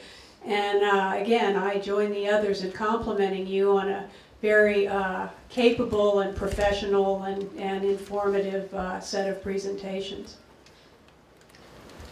I suspect that the reason I was asked to join this distinguished group had less to do with my knowledge of clean water issues than the fact that I ran a lot of legislative hearings. And what they do, very interesting. They're not always there to elicit information. A lot of the time they're there for people to stake out positions, which is one of the things I think at least John and I try to do. There are also opportunities to really change the course of a debate, which is why big ideas matter. There are also opportunities, less often, to look at the individual drafting, technical, and intellectual merits of specific ideas, which isn't the same thing by a long shot. All of that did happen to me. I also suspect that I was here to bring a little verisimilitude to the process, so that when someone didn't answer the question, what happens is the question will say, as I try to do, that's not my question, answer my question. And that, which is what makes the process, I think, interesting, but also unlike other processes. This is not good training for anything but going back and testifying before a legislative body.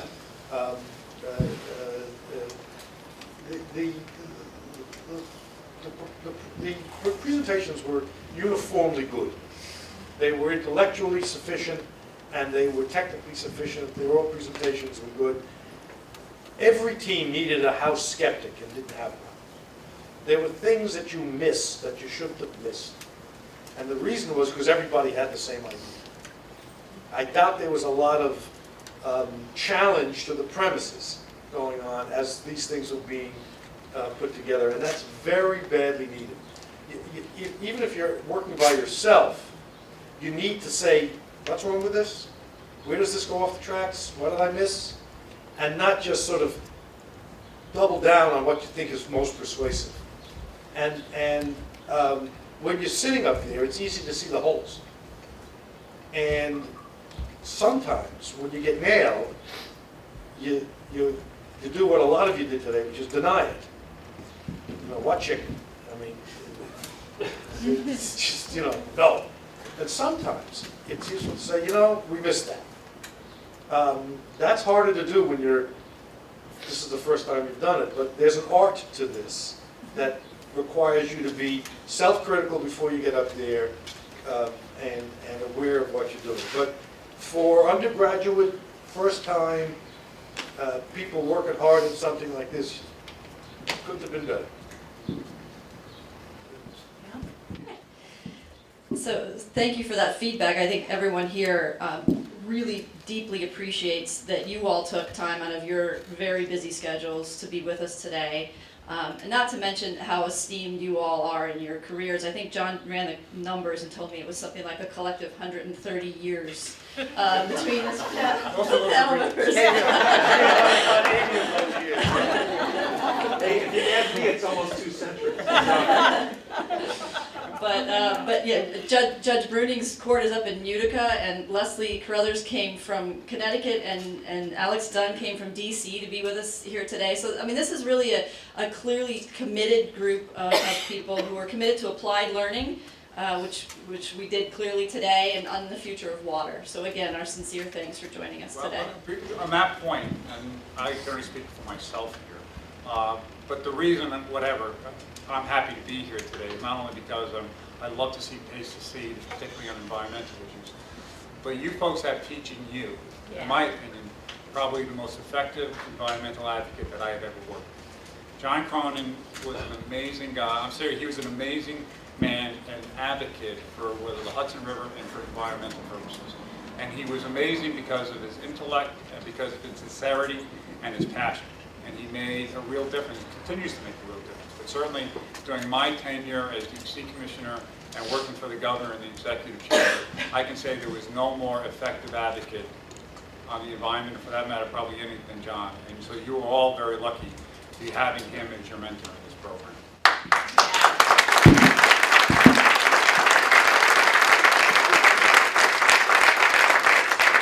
And he's in Yonkers. Well, for those of you who aren't aware, I'm Michelle Land, by the way. I direct PACE Academy for Applied Environmental Studies. And today's hearing, as far as we know, is the first U.S. Senate, mock Senate hearing on the Clean Water Act, or probably any environmental statute at the undergraduate level for Senate hearings. So, you know, I think you were all pioneers today. I think we're very proud to say that. And we appreciate that you were along for the ride with us. You should also know that PACE Academy is going to assemble all of these recommendations. We're going to send them off to the congressional delegation of New York State. We're going to send them to EPA, to the White House. We want to make sure everybody knows what PACE is doing and how incredibly intelligent all of you are. So we're going to be proud to do that. If you don't know, the teams here represent 4 of the 6 schools at PACE. That's incredible that we've got 4 teams from across the university working together. Again, this kind of thing doesn't happen at universities. It really is unheard of. And you layer on top of that the fact that we had law students here on the undergraduate campus. Again, anybody who goes to a law school knows that law schools tend to squirrel themselves away. They don't really like to reach out to the other schools of the institution. And that's a special thanks to Professor Casuto for going out on a limb and Professor Parker, and bringing those students to us. We're really grateful for that. Thank you.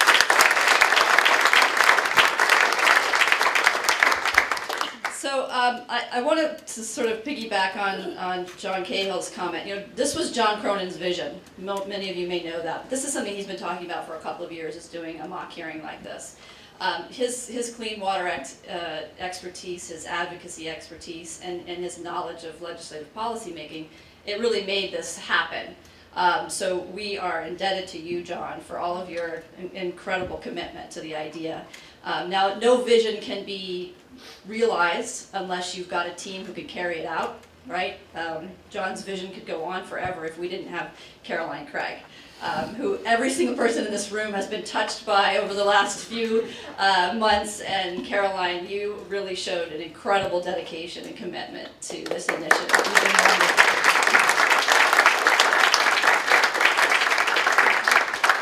Donna Cole, I believe, is in the audience. Donna is our incredible detail person. Today ran smoothly. I think you'll all agree. It ran smoothly because we have Donna Cole, who makes us pay attention to all the details, and nothing goes unturned. So thank you so much, Donna.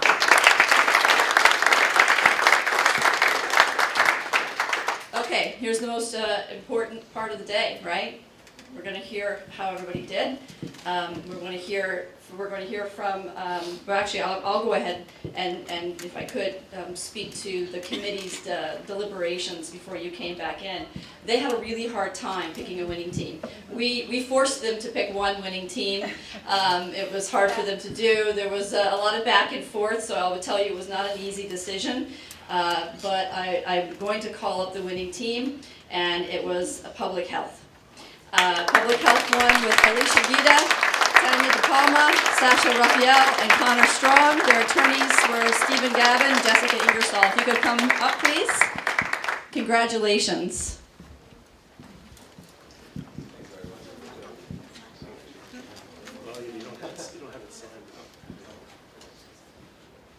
Congratulations.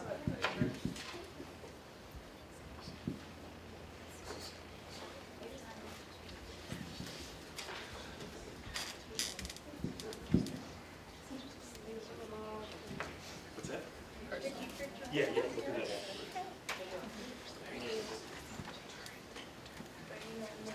Okay.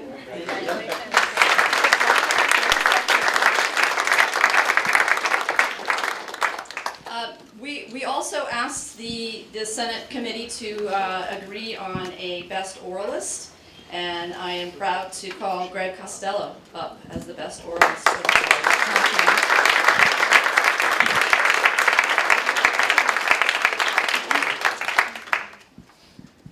We also have 4 honorable mentions, and I will call them up one at a time. Jason Roth.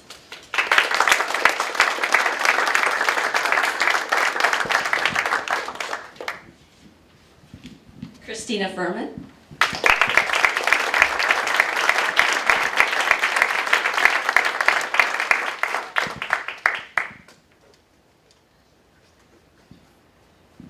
Christina Vikaj.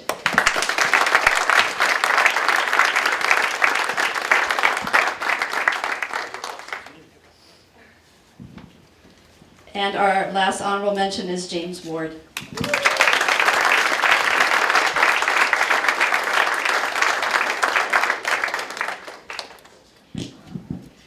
So again, although those were the names we called up to get sort of the accolades, I think all of you, every single one of you sitting here today, deserves a huge round of applause. Thank you so much for your hard work.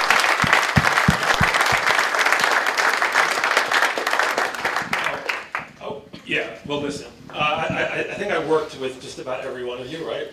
And this, I have to tell you, I've been here at the undergrad for 10 years, and I started working with the law school in 1985 when we founded the Environmental Litigation Clinic.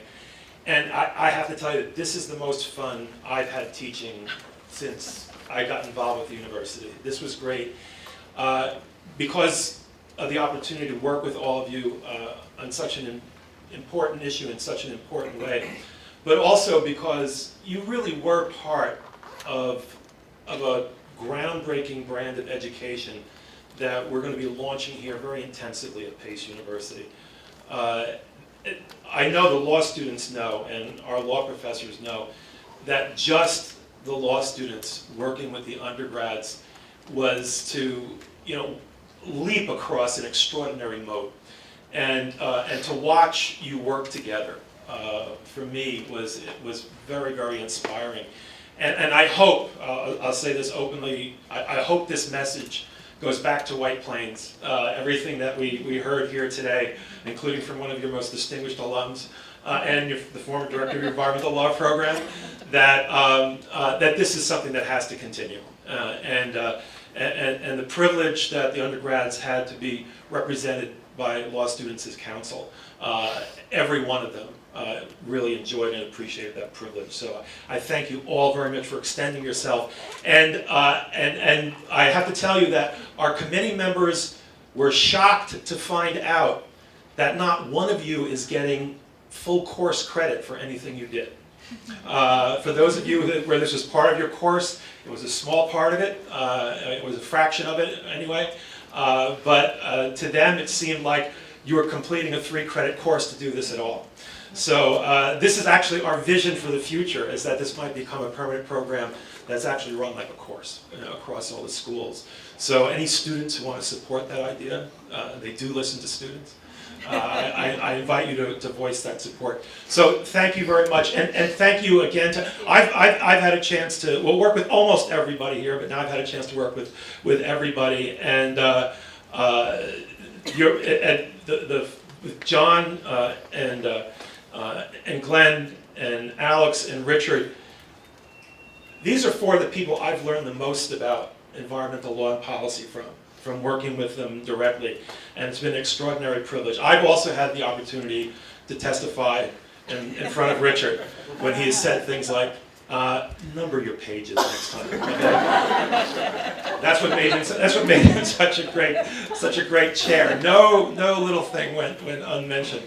But he was also a great man of substance, and I worked for his predecessor on the Assembly Committee when I was in the New York State Assembly, and Richard and Maurice Hinchy really distinguished that chair in ways that nobody really had before.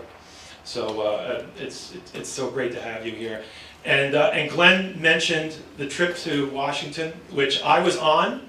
There was a group of about 6 or 7 of us, led by Mike Finnegan, and we were a couple of attorneys and a couple of people from the Catskills and so on, and we went to see one congressperson, I can't remember who it was, who said, "Are any one of you actually an elected official?" And we all kind of looked at each other, and I realized, hey, I'm on the Garrison School Board. So I got to raise my hand and nobody else could. But it was great to be on that trip with you. So thank you all very, very much, and for everything that you've done. And thank you all tonight.